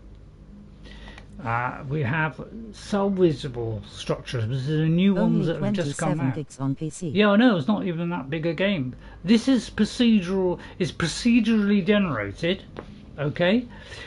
But this is procedural generation done right, where it's interesting. Not like, Starfield did their procedural idea, which is a stupid idea because they started off doing procedural generation in their first 2 games. They went to handcrafting with Morrowind and Fallout, and then they went back to Starfield to procedural, and it failed. But this is procedural done right because you can do ridiculous amount of stuff in this game, and it's all very interesting. So alright, so there's loads of stuff you can do. This is 10 different storage boxes which hold a lot of stuff. You can do a galactic terminal, science stations. If you do these stations here, you'll have a guy that you can hire from any, you know, for free. I don't think that is that big for a game like this. Yeah, I know. It's surprising how much you can do in this game for just a small game. It is quite surprising, really. See, with this one, this guy will help you how to build stuff. This guy here, if you take Starfield, probably it was over 100 gig. But I would say myself that this holds up against Starfield. Now this is a kind of cold, snowy planet, but I could transfer this whole base somewhere else. This base can be blueprinted and reassembled at a new place. This is my solar power panels and things, but I have all my electricity comes from that thing up there, which is an electromagnetic thing which transfers power to my base. So this is the kind of stuff you can do. You got all different kind of things you can build. You can even build and design your own spaceship. I have this thing, which is a Minotaur, okay, and I can fly off with this thing. I do have a question. Can you find planets that are so different, like summer, spring, or planets like jungles? Well, yeah, they tend to be biomes, so you'll have icy planets, you know, like jungle planets, you'll have moons, you'll have weird construction ones, alien worlds. There are many different types of plants in many different types of systems, because some systems you actually need a certain kind of hardware. My base is on a planet that is entirely ocean. Yeah, you can literally build a base anywhere, underwater, on ground. You know, you can go on a radioactive planet. Now you see this thing here, this thing can you know, say I wanted to cut down a tree over there, right? If I got out of this Minotaur, and he has AI built in, so he'll follow you around. If I tried to, say, harvest this, alright? So it takes this amount of time to harvest one tree. Is the planet you first get on randomly generated, or every player gets the same one? It's random. It's totally random, NeptuneScape. When you start, you won't start where somebody else is. Everybody usually starts in a different place in the universe, but you can all meet up at any time by doing it co-op or meeting in the when you meet in the Anomaly, the multiplayer kind of thing. When you say me and my daughter are playing, and she joins my game, if I go out of the Anomaly outside into space, okay, when she takes off, she will get the option to follow me and go to my particular galaxy and my system, so we can play together. Or she can stay in her own her own particular bit of space in her own procedurally generated world, so we can do it independently or we can play together. And that is built into this game now. This game full sounds multiplayer. pretty amazing. It is incredible. Ever since this thing dropped, this latest patch, this game has gone. I think when it first started, it was it was getting 200,000 players or something. Since this update, they've been getting half of what they did on launch day. All those years ago in 2016. So as I'm saying, as I'm trying to crack, doing this, see how long that's taken to do that, alright?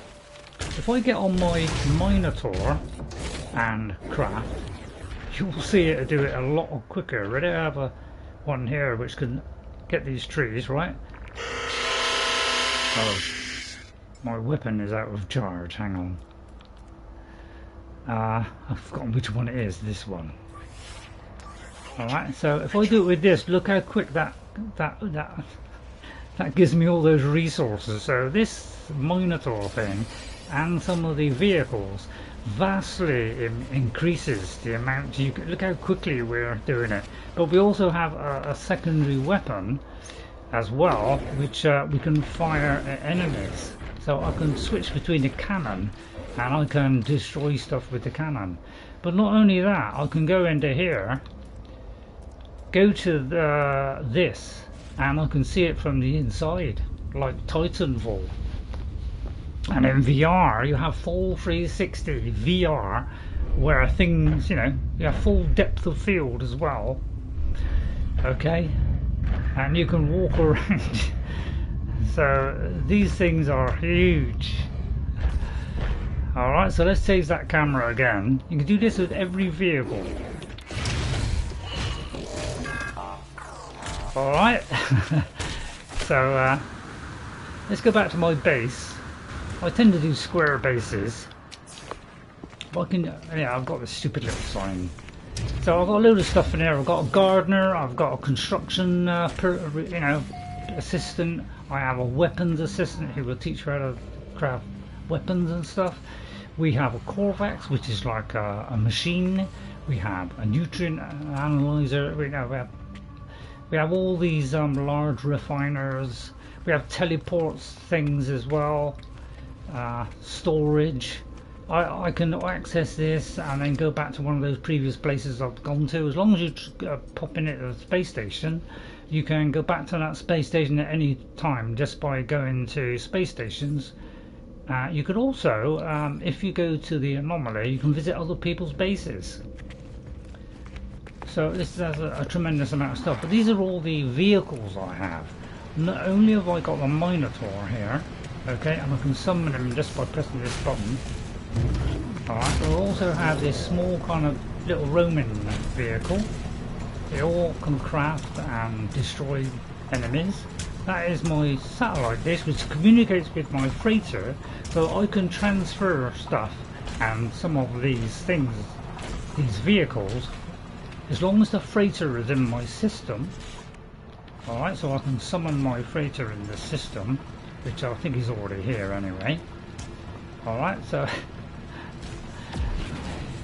then we can all these vehicles can be summoned straight from the freighter down to the base, and if you have a manufacture the base bit here, they can put those on your base. This is a little kind of like a bicycle, I know, like a bike one. This is a massive one here. If I get on this one, this is the Colossus, which is the biggest of the craft. And you know, this, you know, can go through stuff like nobody's business. I've got to turn the sensitivity down, but yeah, this can you know, burn through stuff so fast, it's unbelievable. So this makes your crafting so much quicker. You know, and then I can swap between this and you know, any enemies get in the way, I can just totally demolish them. I also have on, you know, mining laser. So and you have inventory for all these things. Look how much inventory we have. So on the Exocraft we have loads of inventory. We have teleporter, so that we can teleport from range. So even if the thing is a little bit away from us, we can still teleport and transfer stuff between our inventory. Same with the freighter. Look, I have full access to my freighter because he's in orbit. It's a shame at the moment we'll keep falling out of it. Alright, so you know, there's so much stuff you can do in this. It's absolutely incredible. And discovery wise, well, there ain't nothing better. This makes the when you discover planets and things in Starfield, it's so dull. You just get a few things you can do, and if you're lucky to get a planet with some animals on, be lucky to scan them. But on here you can scan all these creatures. I've already scanned them all, but you can scan everything, every plant, every rock, every creature.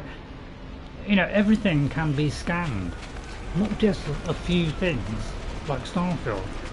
Everything can be scanned, apart from these small bits of flowers here, those kind of tiny little flowers. You can even dig into the ground. So if I swap to the terrain manipulator, right? Can you make friends and allies on planets? Well, you can hire NPCs and they can work for you. So you have 4 different things. You can have a construction, weapons, plants, and something else, cooking or something. And you can hire people to be at your base, and they walk around a bit as well. But it's a bit more limited quest-wise in that you can't do everything you can do in Starfield. You can't. I haven't got a the RPG kind of stuff. Full. Talking between you, trying. Having them as a friend and all that. I haven't got that. So it was a bit light on that. But yeah, with this terrain manipulator, you can actually dig into the ground. So you could even make yourself, say, a hobbit hole or something. So you could even do stuff like this. So you could do a little underground one if you wanted. But I don't know why I got a chubby one. I do change it every now and again. I was a Pink Panther at one point. But anyway, this game is absolutely terrific fun to play, and will give you hours and hours, hundreds of hours of enjoyment. It is incredible what they've done with this. And apart from buying this game, which you can always buy and sell, that looks cool. Everything. So can you build, let's say, your own house or base and have your own rooms. Yeah, I can completely redesign this base, and some people have got ridiculous buildings. Honestly, some of them are, you won't believe. Some people have done it like Cyberpunk. Some people, you could do anything. I'll tell you what, I'm going to go to Bagend. When I made my original save of this game, I went around calling all the Beatles after the Beatles, and I named some of the areas, some of their albums. Unfortunately, that save was one of the very early ones. Yeah, that's because I'm trying to do a hobbit hole here. We can't quite do a hobbit hole, but you can. I've made an attempt, but so this is the only time you get a loading screen is when you load in a game, which is literally less than 20 seconds, or if you are teleporting to another system or something, which is not as long as this. This is because it's loading in a whole base and all the planet and everything. So it's the only time you'll see a loading screen. Alright? So you can have multiple bases, alright? So you can't just have one, you can have multiples. So this is what I'm building, a hobbit house. Right, that's my wraith, by the way. But there's the cart for Gandalf. But obviously, I could simulate a person. We have these things called a wonder. And you can place this object down called a wonder, and you can put an NPC onto a wonder and then place that wonder close to Earth. Let me just see what you said there. Right. Hang on. Live chat disappeared there. Hang on. Have a what? Earth is not actually in this game, but there are Earth-like planets in this, which you'll see that's very similar to Earth. Blue skies, green grass, similar trees. There's loads of different kinds of trees. So there's the cart, there's the open front gate. So I kind of made this a little bit hobbity. Yes. Yeah, you can have. There are paradise planets, they're called, and they're more rare. But when you find one of those, there are complete water worlds as well. So I've tried to do a little bit of a hobbit house. So kind of like Bilbo, some plants and flowers, and then but inside I haven't been able to do much. So if you go into Hobbiton, you kind of go forward, you can go left. So I've kind of done little archways. This is the kind of kitchen area. So when you're in Lord of the Rings, and you go into the the kind of living room bit, you go in, you go left. there actually should be a light up there which Gandalf hits his head on. There you go. So I'm trying to do a little hobbit house here. So these are the kind of seats that are around the thing. I've kind of looked at the film and then kind of done the best that I can. Hello, and Dizzy Opa Senior. Hello, Narinder. How are you, Narinder? That if you like space games or crafting games, well, I'll tell you what, you can't get any better than this. The only thing I would say, which is equal or better to it, especially if you don't like space games, is Enshrouded.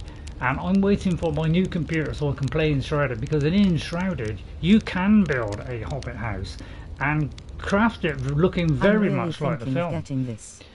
Yeah, wait for one of the sales. It's on sale all the time, so you can probably get it for like 20 quid when it's on sale. So this is the kitchen area. So I've got round holes, round windows. So I've tried to do this a little bit like the film. So that's the kind of sink. That's the kind of cooker. You know, that's where Gandalf and you know, and Bilbo, you know, kind of had their little lunch. If I go through here, you know, we have the, you know, this is the burrow. Well, I think maximum you pay for this 40 quid. 40 quid, but you can get it for about half that. Every now and again, you know, it go to like 30, or sometimes it go down, you know, 20 quid. So I haven't fully done this yet. I've been too busy building ships to do any more on this, but the idea is we're going to have, you know, the Hobbit place in here with all the tables and chairs. So I'm going to eventually do this, like a little Hobbiton place. So I'll do a little save here. So I just put a little few things in. There was a bit like a Hobbit house. Unfortunately, we can't have a round door, but that's the best I could do. But I've got little hobbity windows. Look, we've got some grass on top, and we've even got a tree on the top. So, so you know, and you know, I was going to do an Orthanc, to be honest. You know, that was there. I was going to do a huge tower, because you can go very, very tall indeed, at least as tall as that. And I was going to do an Orthanc, all in black, but I haven't actually got around to finish it. This is a paradise planet, actually. This is one of those. This is very Earth-like. So sometimes the sea might be a different colour, but this is fairly Earth-like, which is why I picked it.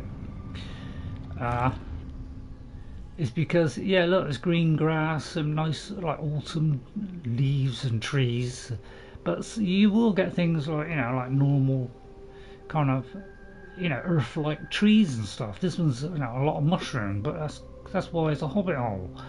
Over there is Mount Doom. So it's got, I picked this because there's a little bit of, you know, it's got Mount Doom over there. Look, you see. There are volcanic planets as well, radioactive planets. So there's a little base here, and I can't land. I think I can land on that base.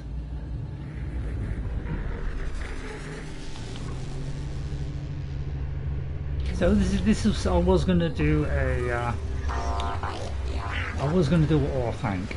So this is my menial attempt at trying to do an Orthanc, but I never really got going on it. There's one of my cars there. You've got automatic doors. You can set up electronics. So you just got to wire these things up, and then the doors will automatically Very open. expensive on stream for me, unfortunately. $87.95. No, it's not $87. Really, $87? I'm very surprised at that, because we can buy it really cheap in this country. Let me just check a minute, because I've got Steam on here. That might be with a whole package, including, although I don't think it's got packages for No Man's Sky, because everything's free. Steam asterisk. And let me just look it up a minute. No Man's, whoops. Oh, it's £49. Okay, it's £49 at the moment, but every now and again they cut that in half. So I would wait until they cut the price, because usually when they do an expedition, which is every you know 2 or 3 months, they do a sale. They recently did a sale where they've halved the price. So wait until it's half price, alright? So this is supposed to be Orthanc, so everything's black. Alright. So I haven't really done much in here, but I was going to make, you know, I was going to do the whole Orthanc thing. But anyway, I can teleport to any station that I visited in my entire journey. I can travel to. Now this is other cheaper on GOG, but still pretty up there. Yeah, well, wait until it's lower. But this is what players' bases. So I can actually go to somebody else's place. Oh, we've got to download it. Oh, I didn't know that. So you can download other people's bases GOG. And visit it. Yeah, GOG. Yeah. Oh, I was unable to do that one for some reason. It might be because. So I haven't actually ever done this, where I've only a couple of times ever visited another base, so I'm not sure. It could be there's a problem with downloading bases at the moment, but you can visit other people's bases as well. So I'm gonna go all the way back to my previous system. Stands for good old games, I think. Everybody was so excited when this game comes out, and it really disappointed because I think he was so afraid of saying no to anything. So every time somebody asks him a question, says, "Oh, can it do space battle? Oh, can it do?" He went, "Oh yeah, meaning eventually. But they kind of took it as though that was ready to watch from the beginning of the game. Never heard of it. And yeah, it kind of didn't perform well. This is inside my freighter. So this is want to see what a freighter is. This is what a freighter looks like on the inside. I said at the moment they got a slight bug where you know, keep falling out of the thing. But this is, we got a guy here we can talk to. He's our captain. So what happens is every so many systems that you drop. This is your crater. Freighter, yeah. F with an F. Freighter. This is my freighter, right? Yeah, they really should have taken the mic away from Sean Murray for the advertising. Yeah, should have done. Yeah, but I liked it when it was, you know, quite a shallow game when it first came out and didn't have all the stuff, and I've gradually seen it progress. So I've been through the whole process of from day one, playing it on day one, where it was crashing all the time, and I couldn't even get it to actually load. All right, all the way through to today. So I've seen all the changes that have come. So I can store loads of stuff here. So I've got some stuff that I've stored here. All right. So he's the captain. So he owns it. All right. That's my quick exit to my ship. This guy here, I can send on exhibitions. I can plan it. Those frigates that that I have. You just get 1 or 2 frigates when you get your first freighter, which is completely free of charge.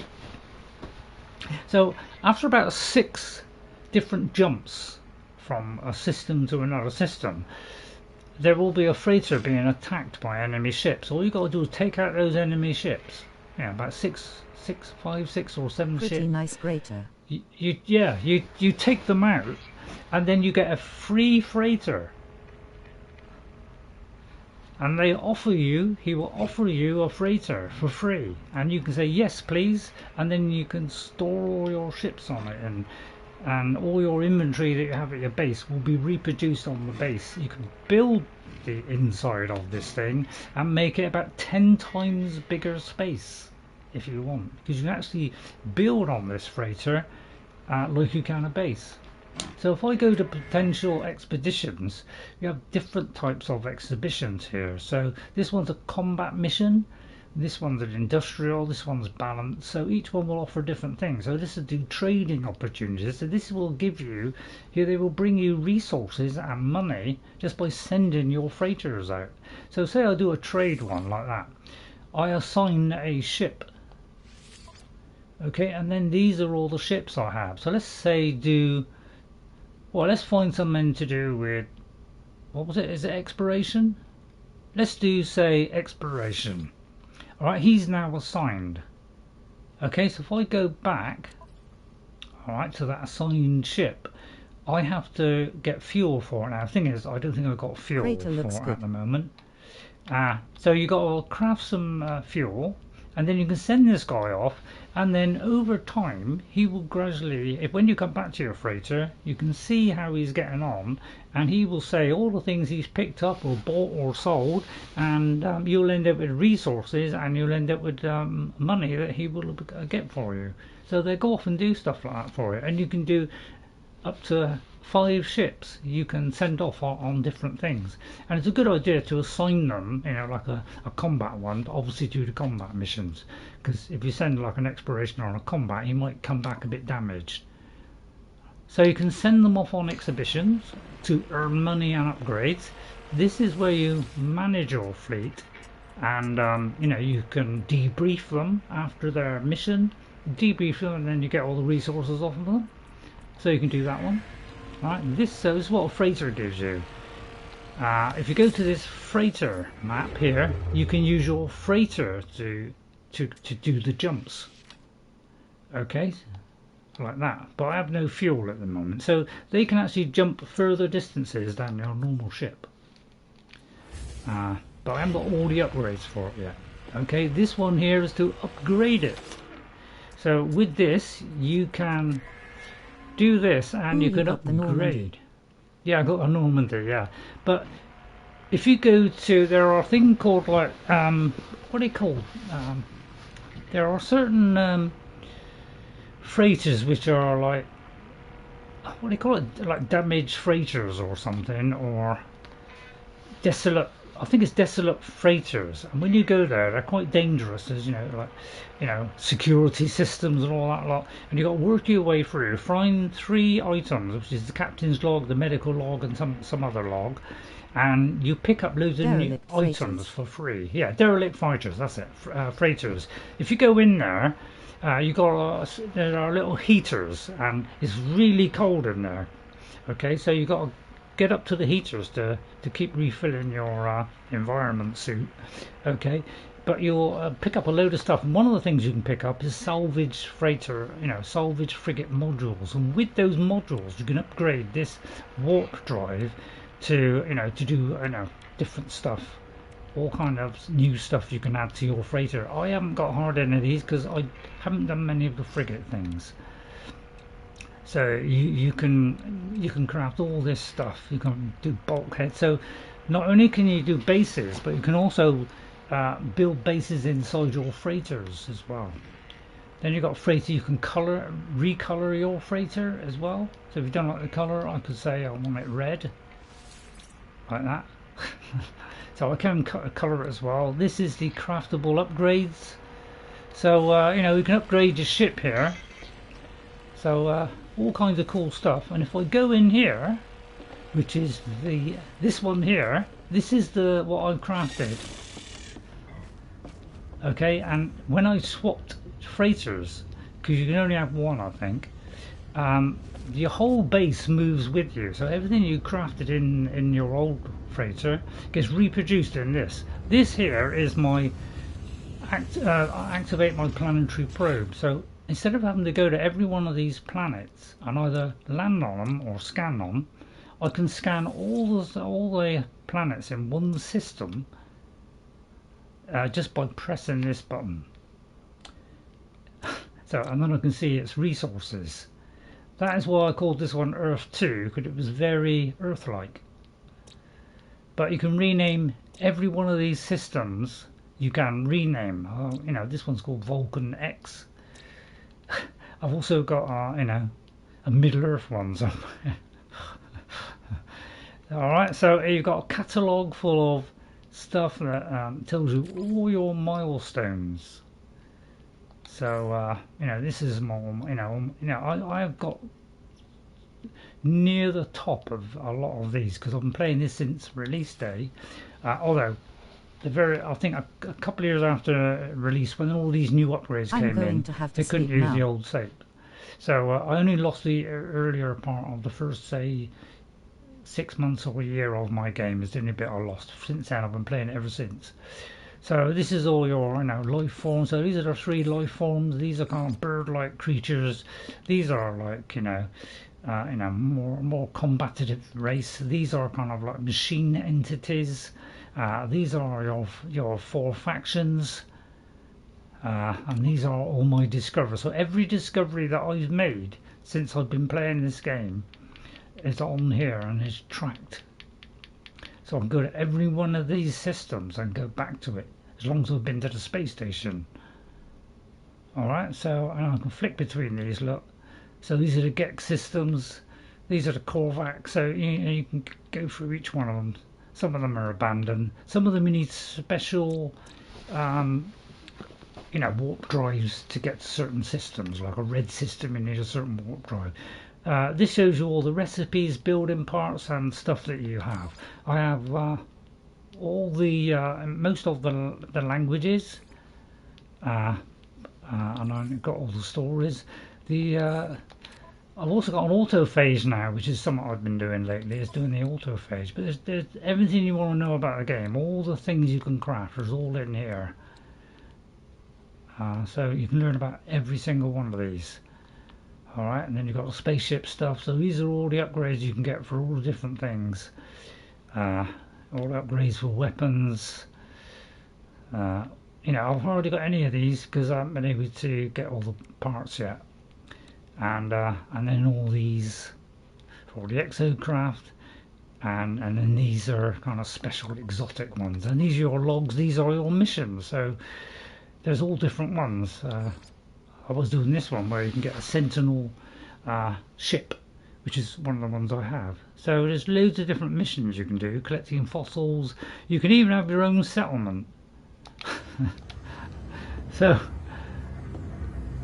let's have a look at that. So I'll just show you what I've done in my base so far. So if I come in, you've got that there. You've got these are the things where you can debrief your frigates. This is my main kind of little hub area, where this is my little area I've made out. So this is a cantina with posters everywhere of all some of the different exhibitions that we've done. Alright, so this guy over there, my scientist, my construction terminal, all this kind of stuff. This is all stuff I've built, and you can, when you're inside here, we can craft stuff. So I could go here and I could put a bulkhead door here if I want. So we can build in this as well. We can do all these different things. I haven't unlocked them all yet, but yeah, you can any of these things you can place in here. All right, so it's incredible what you can do in this game, unbelievable. So, and these are all, loads of the posters. I still got a few more posters to get. These are when we first had this game, you could do freighters. You could only build these things. But now we have a lot wider choice because we've got these new bulkheads and all these things. There's loads of new stuff now that you can place in here. And when you're building, you can actually, if you edit the parts, I think you can, hang on, there is a way of doing it in, I can't remember how you do it now, but you can go into like a distant view mode where you can see it from like a distance away instead of being close up. But yeah, if I go down here, there's my like canteen thing or whatever. I've got loads of. So I've still got the old inside actually. So this is my old inside that I used to have. So this is when I first built this base. This is it's still as it was when I first built it. This is a thing where I can summon, as long as the freighter's in the system, I can summon any one of those objects down to the base. These are all my things I'm growing. Gravituna balls are worth a nice bit of money. It's a good way of making a lot of money. It's just grow this stuff. You can also do meals now apparently. But every one of these is one of my storage boxes. So if I look in here, this is one of the ones that I had on my freighter, and at my base these are identical storage. So it actually reproduces all the storage, and there's 10 of them altogether. So the freighters give you the opportunity to carry all this stuff in space, and all your ships can go there. So that's one of the advantages of the freighters. Plus the fact they can fly further. Alright. And if you go out here, this exits down into the lower area where your ships are. And when you've got a freighter, all your ships come with you. So all my ships that I currently have are all on this freighter. Okay. Alright, so that's another use of the freighters. You can have all your ships here and then look at every one. But I can actually summon more than this freighter can hold. Alright, so and anytime you want to save, all you got to do is go into your ship. Okay, and then press get out again, and then it instantly saves it. Or you can put down a save point. So I'll fly this one for a moment. Just help me get this living ship. To get some of these kind of special ships and things, there are certain things you have to do, like you know, certain missions you have to do to kind of have access to these ships. So you can't just get one of these ships just like that. You've actually got to go through and find parts and gradually assemble this ship. Okay, and then it becomes a full ship that you can fly. So this is really cool stuff. Hang on, let me just go to, where's the first person bit, which I think is on that, yeah. But yeah, from space right up to here, you've got all different trails as well. They give you loads of rewards. If you're on Twitch, you know, if you do this game, you can get Twitch rewards, which is free ships, free weapons. If you watch somebody for up to 3 hours, you can get a load of free stuff. But you can watch for half an hour or hour and just take that if you want. I have all different kinds of weapons. This has biological weapons. So this is all biological, this ship. So it's a living ship. It's cool, eh? But yeah. So yeah, all I'll say is I think that'll do for today. But you can scan for stuff. You know, there's all kinds of stuff you can do in this game. You know, if I look in my inventory, alright, you know, we have these slots where we can add stuff. As you can see, these are all, what you have to do to make this ship is you have to get a neural assembly. You got a white and gold one. Pretty lucky. White and gold, yeah. Each of these living ships, there's different varieties. So, you know, if you're not happy with one particular type, you can get another one. Alright, so to make this ship, you have to get a neural assembly, an imagined brain node, a pulsing heart, a suppressor thing, and then once you've collected all those things, then you can make the ship. The ship is complete and is made. So you just got to follow its instructions for all the different places to pick up all those items. Follow the quest. We've also got like little figurines that we can put on.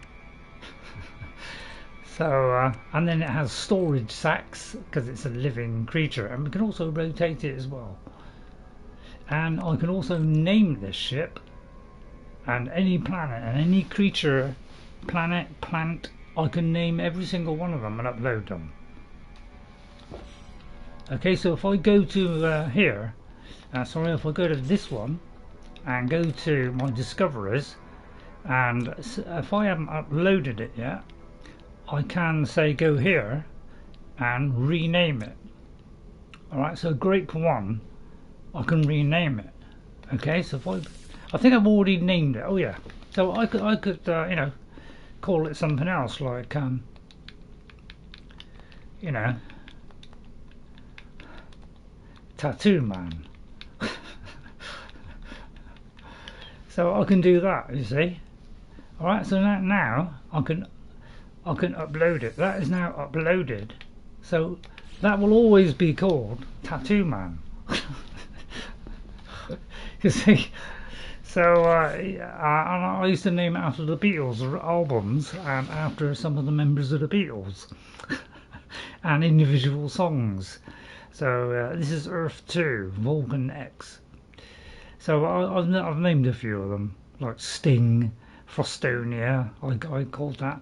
So, if you just press this one here, it will load all of them all at once, and you get money for doing that. So if you see that here, that's the amount of money I have, is 250 million. Those are how many nanites. This is money. So with that you can buy stuff and upgrades, and that's Quicksilver, which are if we go to the Anomaly. So that's this thing. Because we're close to the planet, we can't go to the Anomaly yet. But yeah, you can harvest all these asteroids much better than you can in Starfield. So if we go to the Anomaly, it mustn't be too near a space station or a planet to call you an Anomaly. So let's finish off with just going into here, which is where you can meet all the multiplayers. Because I've got to restart the game to enable the multiplayer, so make sure if you want to do a multiplayer section, make sure you click the enable multiplayer, and then you'll see a load of other players also running around. At the moment, because it's not activated when I restarted, I can't do it at the moment. Although there might be some people here. I'm not sure we have got to restart it, to be honest. I think these are just normal NPCs. But they actually, that is a person. So see this person here? He's got a little icon on him. He is one of the people that's playing this game. So you don't have to restart this game. You just got to go to the main menu and redo it. But these are all different people. So I can invite them to my group. I can trade stuff with him, do all kinds of stuff like that. And this is where you can buy tons of upgrades. This game is, I don't know, it's unbelievable the depth on this game. It is absolutely amazing. This is a quick way of getting to the top. If you go here, this is where you can see some of the community stuff. This is the interstellar bit. But say I want to, go to that one. I don't know if this will work because I might have to download it. So this is what the Anomaly does. You can visit other people's bases, and they can visit mine if I invite them. Okay. So if you enable that you want it to be public, so everybody can see it, then you can visit anybody's base. You can't destroy a base or tear it apart or anything like that, but you can just look at it. So it takes a little while to load it. I'll have a sweet. Because you're loading in his planet, his base, everything, even his system. Alright, and then do like a quick look at where we are. So we're in a completely different system, possibly in a different galaxy, and this is this person's build, which has got a nice little thing by the waterfront. And he looks like he's building at the moment. Oh, look at this.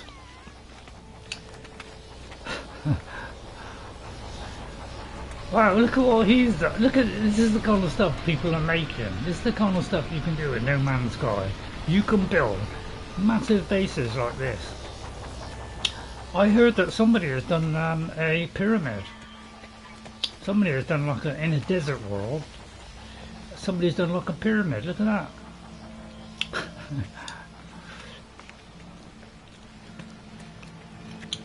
See, and you can fly up here and have a look at it. Is that cool or what? Look at it. This kind of stuff you can do. Oh, this is my little companion. You can have a little companion, one of these guys. But if we go inside his base, look. See, it makes my base look sad, doesn't it? Look at it. I build a whole villa. Yeah, no. This isn't. I've seen ones a lot bigger than this. So this is just the tip of the iceberg. People have made all kinds of weird and wonderful creations. Some of them up in the sky that go extremely tall. Some are underwater bases. It's unbelievable what some of these people do. But this is the kind of thing you can do in No Man's Sky, is you can craft these vast bases, and you can kit them out whatever way you like. You know, maybe you can do a Star Wars thing or something. Look at it, they give you so many things you can, you know, it's really good for base building, this game. Absolutely amazing, the amount of stuff they give you. And they just keep giving you more. But, you know, he's built this on a nice kind of beautiful area. Oh, that's one of the little enemy plants that attack.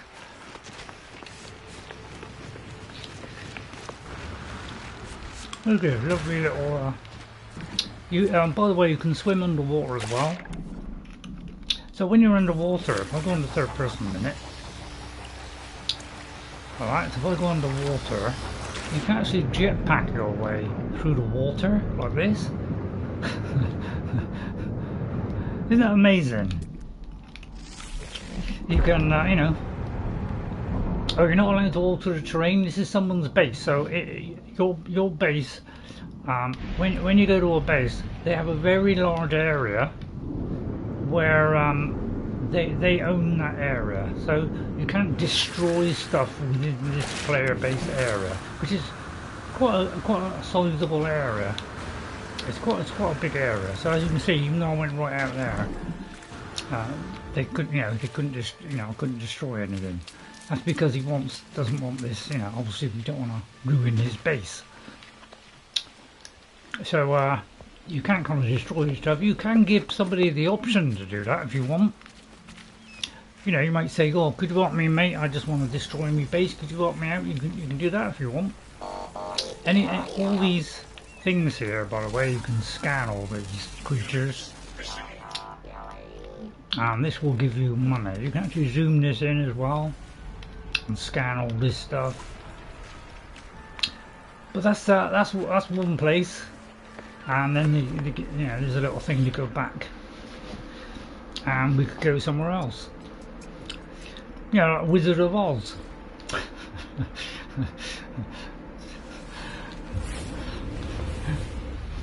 So to travel to the Anomaly bases, yeah, you don't have to download them. You can just visit them. And me and Jess, you see, we can make a base together, because I can say my friend is allowed to edit my base. So me and Jess are playing this at the moment, and we're crafting ships all over the place. Jess has got a really cool ship. So not copied anybody else, just made your own. So it's probably about the longest loading screen you'll have, but just doing some of these players' bases.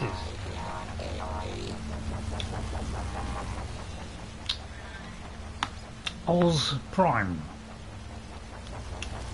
Unfortunately, we got this in the night time.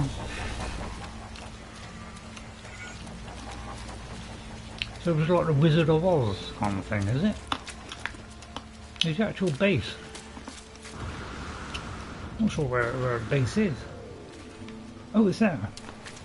Oh, looks like somebody only just started doing this.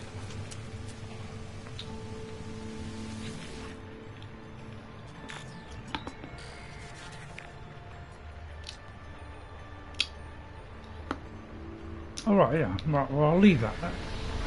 It looks like somebody's just setting up a base, so they haven't really got that far yet. Unless that's something over there. It looks like his ship over there. So if you do a punch, which is like this button here is like a punch, and then you do you can actually thrust yourself forward. Oh no, just one of the normal outbuildings that you'll find in No Man's Sky. And if you get those, you get you know, free stuff, free money in it, a free little thing there for interacting, and there are some navigational data things which you know, can highlight planets or some places on planets you can search. Anyway, I've probably waffled on long enough. Alright, so I'll bring my ship down. This is for, like, you know, just refilling all your health, and you know, that's for, like, you know, detoxification, and that's for your thingy. This is for summoning everything, so depending on your ship, your exocrafts, your freighter, you know, because I can obviously bring my freighter here. This is a kind of trade rocket, which I hardly ever use. This thing here is a skiff, because you can also fish as well. But I won't bring that one down. So let's bring down my Millennium Falcon at the moment, okay? My Millennium Falcon. It's kind of my version of a Millennium Falcon, which is kind of, I saw what other people did and thought, well, I'll try and do something that's slightly different, but he's got a little bit of what some of the other players have done, so, you know. Right, and then I'll just save it, so it's good. I always do a save point just inside. And then we go in and we'll take off, and I think we'll leave it there. No Man's Sky, if you're interested in crafting, survival games, and you don't mind space, this is a fantastic game. And every time they do upgrades, which is every month or a couple of months, or it all depends. Sometimes it's a couple of months, sometimes a month. Sometimes they do expeditions, but they're all free. So once you've bought No Man's Sky, you will never have to pay ever again. And they've done over 30, it's probably about 35 upgrades they've done, which have added tons of stuff. Alright, so I'll leave you with you know, Millennium Falcon in the pitch black.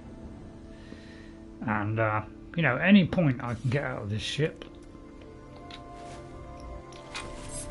Right, I'm a little bit chubby, I'm trying to lose weight. I'll play some of the chess, and then I'll go out here, maybe you know, do the hatch, and we're gonna, like, you know, jump out, have a little bit of fun. But you can actually jetpack away from your ship. You can even jetpack back to your ship. You can even land on top of your ship. You can even tell it to autopilot to a certain point, and then just wander around it. So this is what this new update brought. Craftable frigates, where you can actually go inside them and build them how you want. It's like a mobile base. Alright, and if I get into severe trouble, if I get close to that planet, then obviously the gravity will pull me in and I start falling at any time. You know, say my ship is way there and I can't reach it, I can just press this and press the call the recovery starship, and it'll zoom back and pick me up. Amazing, eh? Alright. So I'll see you all next time. Thank you all for watching. I hope you enjoyed it. No Man's Sky. If you like a space and crafting game, well, I'll tell you what, you can't go wrong with No Man's Sky. It's probably the best space game out there. Don't pay thousands and thousands of pounds. By the way, you can, you know, get a load of gold and stuff from this. I can stop and go backwards, by the way. And one thing you can do with this is, you know, you could cut like a hole out of there like that. Alright, like you did in the movie, really. Alright, and then we can go on, and then we can just, like, you know, rotate, and we can fly through that gap, just like we did in Star Wars. So, I mean, cool, eh? So, I'll thank all the people coming in today. I really appreciate it, I really do. So, thanks to all these people for coming in today. Thanks to Tattoo Man. Thank you, Tattoo Man, for coming in. Really appreciate it. Have a look at the Millennium Falcon. They're kind of slightly not quite rounded one. It should be rounded at the back and then pointed at the front. But I mean, it's about the best we can do. Some people have done them slightly wider, slightly look a little bit more curvy, but I know it's hard to do. Tattoo Man, thanks for coming in. Thank you very much. Thank you to NeptuneScape. Thanks, Neptune. You are. Thanks for coming in. Sorry it's a bit short now. It's only about half an hour notice, but I hope you enjoyed it. Morgana, thanks very much, Morgana. Tell you what, you played all different sorts of games, haven't you? You played space games like Elden Ring, so you've had a good to go around with games. Noun Andrew Gaming as well. Thank you very much, Noun Andrew, for coming in. So thanks to you, and thanks to Narendra Sadhu. Thank you, Narendra, for coming in as well and saying hello. It's really nice to see you all. It really makes my day when you guys come in, and you know, I know sometimes I'm not the greatest player in the world, but I'll give it my best shot, and you know, hopefully, you know, you'll put up with some of my mistakes. I do make a few of them, whatever I do. But yeah, you can do mining. You try to do mining on Elite Dangerous. My God, it'll take you about an hour. So yeah, it's all different kinds of weapons here. You know, you could phase beam it, and then fly through it again. I can do it ultra fast as well. Yeah, oh, there's a meteor, a load of asteroids there. So this is some of the fuel that you need to power this ship. You get gold, silver, all kinds of stuff. If you shoot at some of the friendly ships, they will fire back at you. And fire at the sentinels, they will fire back, and then will send reinforcements. So you can be a bit of a criminal. I've destroyed a lot of them. Let me go to my. Let's see. These are some of my. Where's the bit where I've how many things I've destroyed? Alien encounters. So I've got a sort of top of some of these. Where are they? Oh, these are some of the wonders that I found. So you kind of find wonders every now and again, like glitches, planetary records. They've added more, so there's they keep adding more stuff. So I'll probably never 100% all this, but there's loads of stuff here. You can collect fossils and then build a stand and a complete model, and put any head to any arm and leg. I mean, it's amazing what you can do in this game. You can do all sorts. You can even build a museum, for Christ's sake. Well, one thing I was going to show you is I've also got a whole settlement, which you can manage and look after. So with NPCs who you have to make decisions for, because every now and again they say, well, do you want to increase production? Fishing is why I chose an ocean planet. Yeah, you can do fishing in it as well. It's kind of got, it's a little bit better than the Skyrim fishing. So they got fishing in as well. And you've got this little thing that floats on the water. By the way, these ships, you can also land on water. So I don't know if I've got that enabled on here. Oh yeah, I've got to get some dioxide so I can build a Cyclotron ballista. So these are all parts Skyrim to make fishing, aka Arconian perch diving. Yeah. So these are all the things that are used to make this particular ship. All right, the kind of basic stuff. But there are some things where you can actually land on water and they just hover above the water. And then you can fish from being on top of your ship. Yeah. If you go to here and you analyze it, it just turns them into tritium. If you do this one here and analyze that, it turns it into gold pieces. So you get these little chunks of gold. So if you get these little chunk thing and it says analyze, just press the button there, and it will turn it into gold or some other thing. And these are some of the parts for making our Corvettes. All right. I'd love to show you a little bit of crafting, but I think I've done enough for one day. So maybe I'll do another No Man's Sky one, just so I can show you the building. But I mean, loads of other people have done building, so I'm not the greatest at the building. People have done far better stuff than I have. But if you want me to do one that just looked at building a Corvette, I'll probably do it on creative, because you got to collect the parts. So if you go to some of the planets, it will say, it's got salvageable goods or something, salvageable stuff. That is parts for making these Corvettes. And the other more advanced parts, the extra parts, you can use those parts that you've picked up to trade in for some of the other cool stuff you can use to build your ships as well. I'm just going to land on here. I always like to do this thing where I simulate that I'm actually landing in real time. So I like to do it as I'm manually flying in. That's because of my Elite Dangerous. I do like simulations. I spent so long digging those up. Yeah. I'll tell you what, this is constantly coming out with new stuff.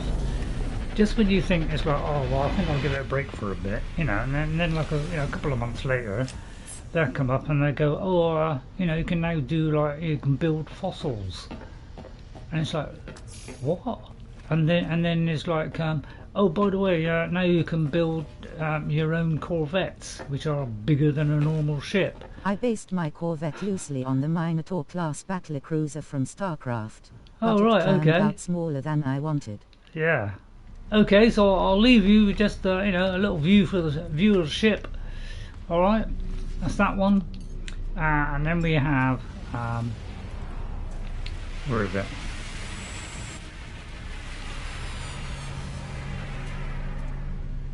Where's the? Oh yeah, I think I've only got this one on here. I haven't got don't think I got the other ones. I think that's on my creative mode.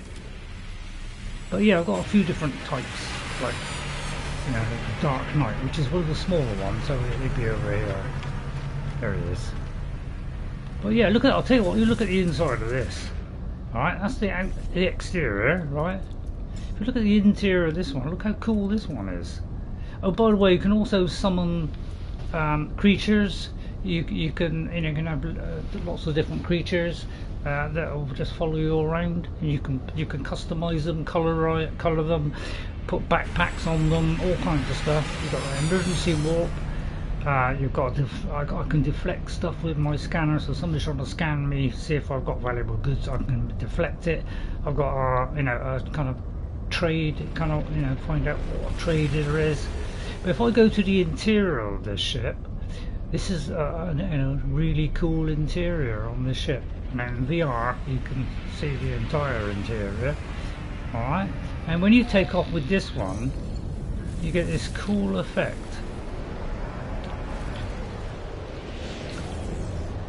Okay, so if I land on this planet right here, so if I can just pulse towards it, there's no loading screens on this. This is done in real time, so there's never a loading screen on this, except for going from one system to another, which isn't that long.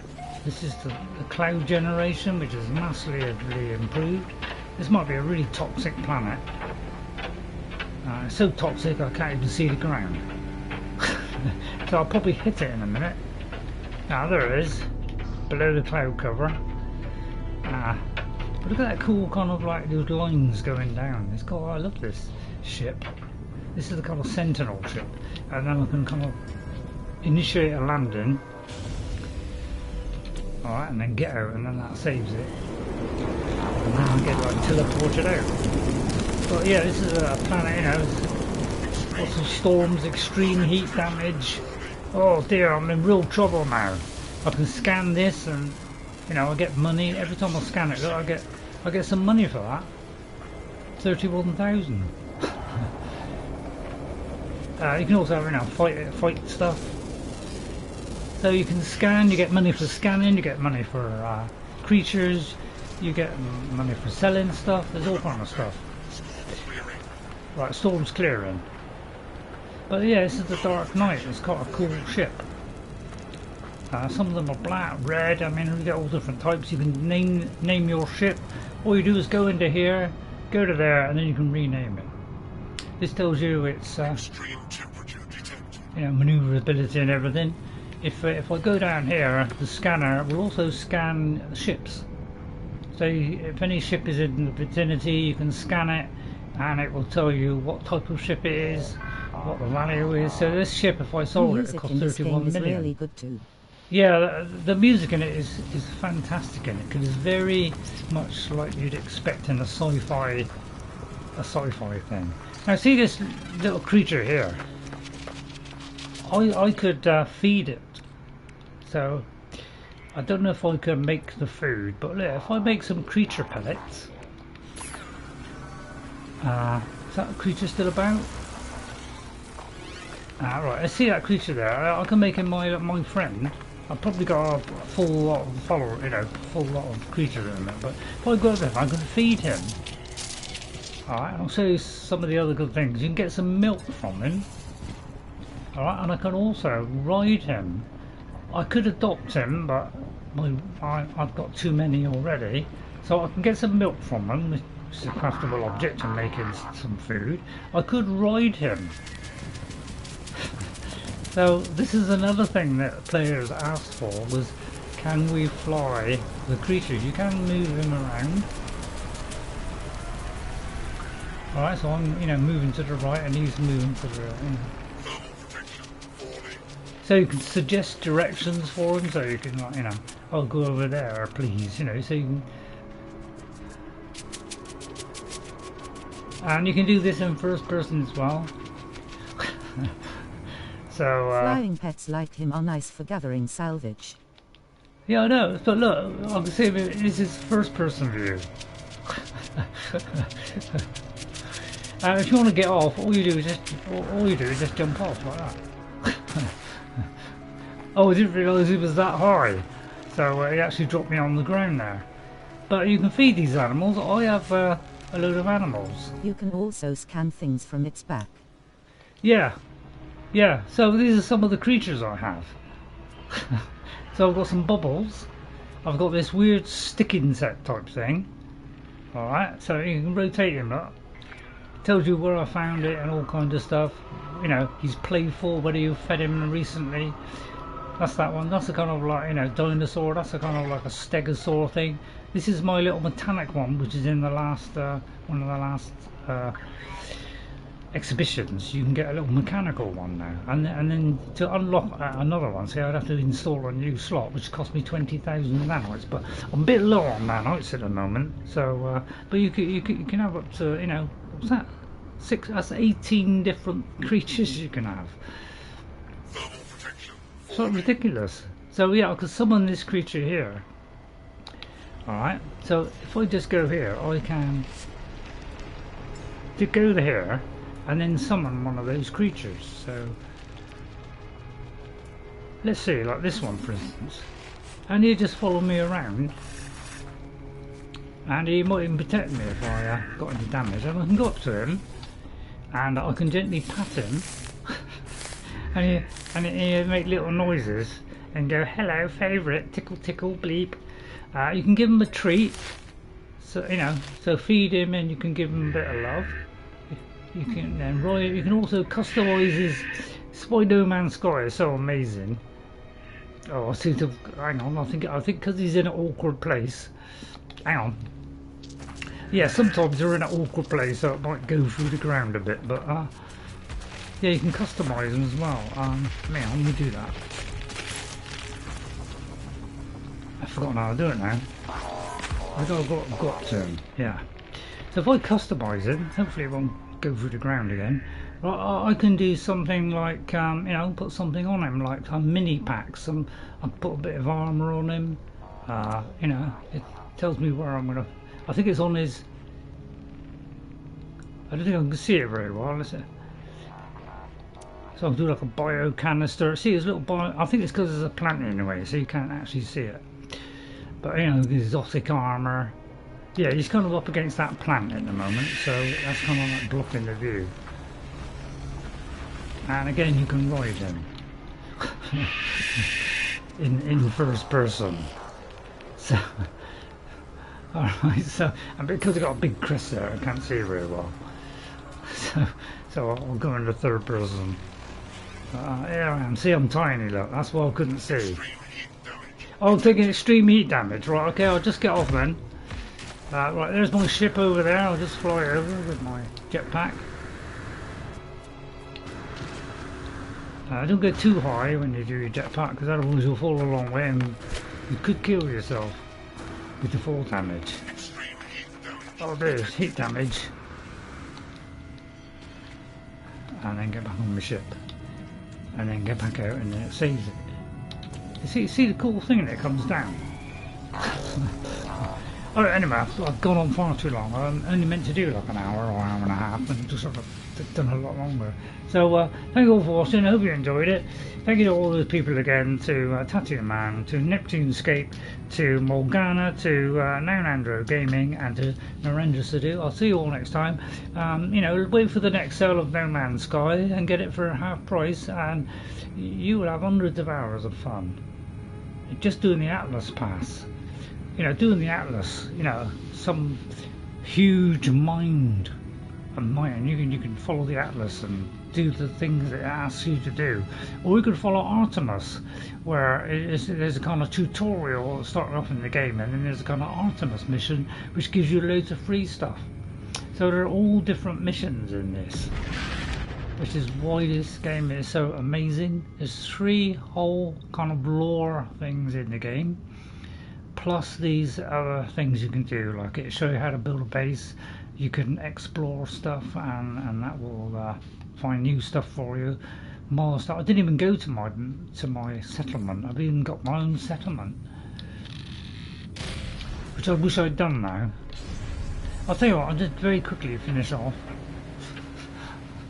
So you get in a No Man's Sky and you just want to like not stop. The only thing that stopped me playing this game was when I lost my main ship, which was a really long pointy ship with like a hot rod version of a spaceship, and I accidentally deleted it at a space station thinking it was one of my other ships, and it deleted my main ship and all my gear that I'd recovered in all that time, and then I just kind of lost heart after that. That's because I didn't look at the description that said, oh, by the way, this is your ship. It was kind of like a little outline, and I didn't really notice it was my ship, because I'd already got rid of a previous one, and what it does the next one in the queue, and I didn't know the next one in the queue was my main ship, so I lost it. And some players did, or other players did lose it. I'm just going to go here and we'll have a look at my settlement just to finish off. But yeah, if you're a crafting game and you like space, and you know, it's kind of like Starfield, but you know, you wish it was better than Starfield, well, you can't go wrong with this game.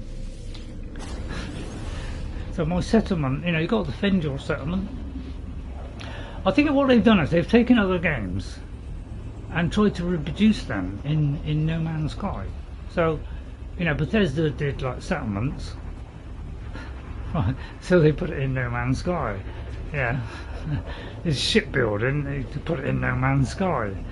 So, you know, and then they increased the resolution, so it looked, you know, not quite as good as Star Citizen, but getting close to Star Citizen.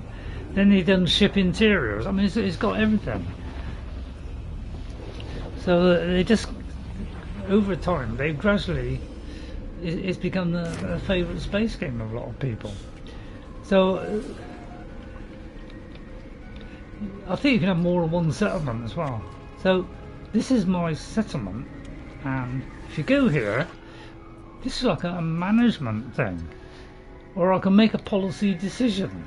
So they might say, you know, fund the welfare measures or fund productivity measures. So you get, you know, they might like it, they may not like it. You can make decisions on your policies. So you've got like a management thing as well. So you can view the ray stuff.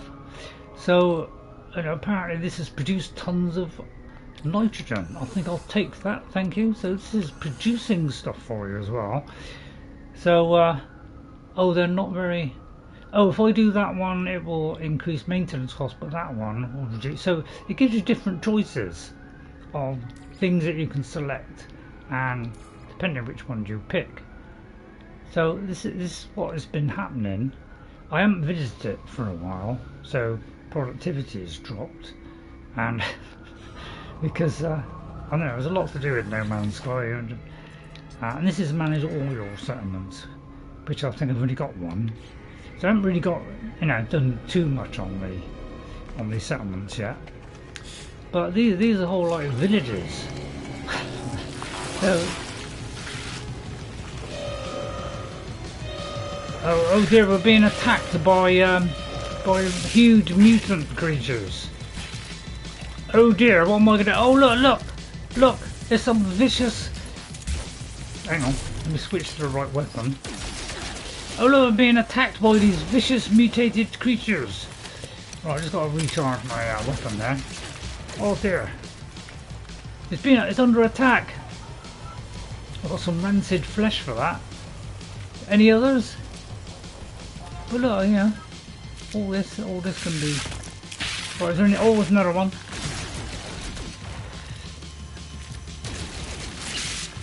But you know, if you know, I thought that was you know, impressive. You know, we could just bring down one of our fingers. So like this one, let's see, I could bring down my Minotaur. Oh, I've got a summoning station. Well, don't worry. Well, we're getting attacked at the moment, I won't bother with that. Right, what's attacking me? Right, it looks like we've done it, does it? Or are they still attacking?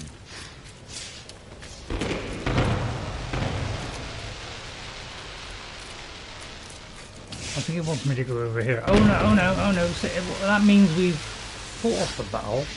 And, you know, the little celebration going on. This is my kind of main hub thing. I think it's trouble once you get in a No Man's Sky, you've got to you can stop playing, for goodness sake. But, so I'll just make a policy decision here. Right, fund productivity, regular brain transplants, or generous community events. I'm going to do a brain implants because I could do one myself. So they'll go off and do that. You can actually, you know, enhance these places by doing extra buildings, and it will take a little while to build.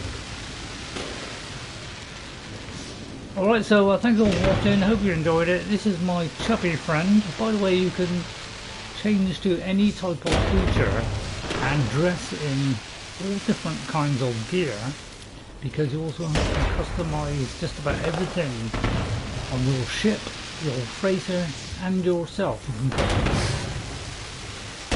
different colours, you know, different helmets, all kinds of stuff. Some of these stuff you get from doing the exhibitions, you get new kind of armours and things, so they're really worth doing.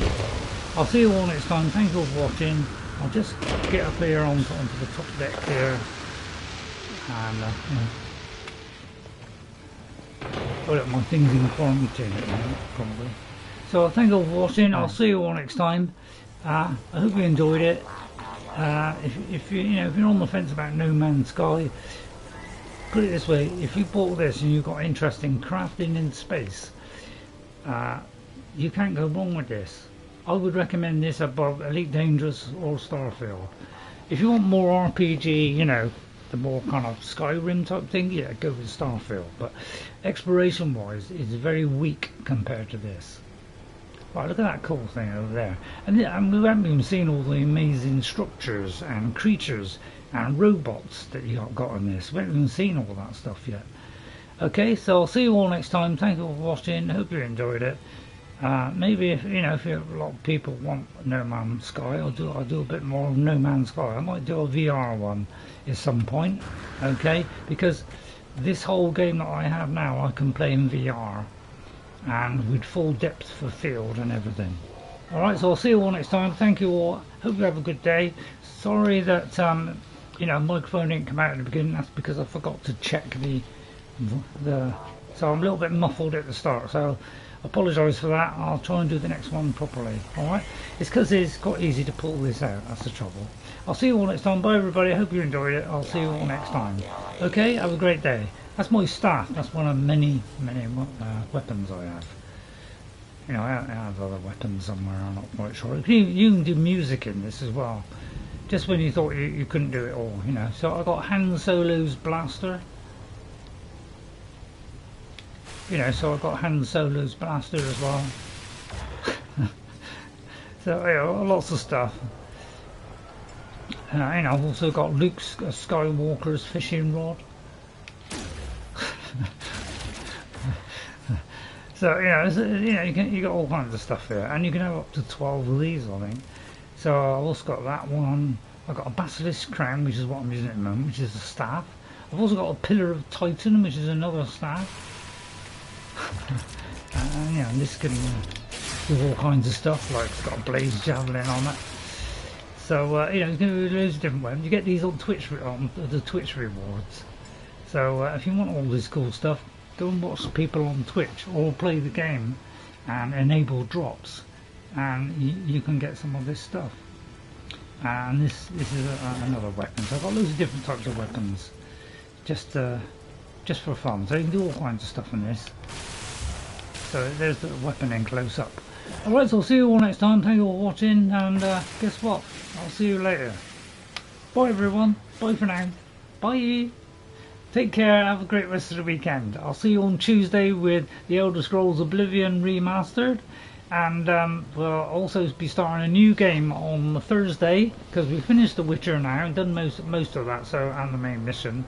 So we're going to play Kingdom Come Deliverance on Thursday. So every Thursday from now on, it will be Kingdom Come Deliverance at 3:30. So I hope you enjoy me on my first play of Kingdom Come Deliverance. Alright, bye for now. I'll see you all next time. Don't forget Saturday, Skyrim. Okay, bye everyone. Have a great day. Bye.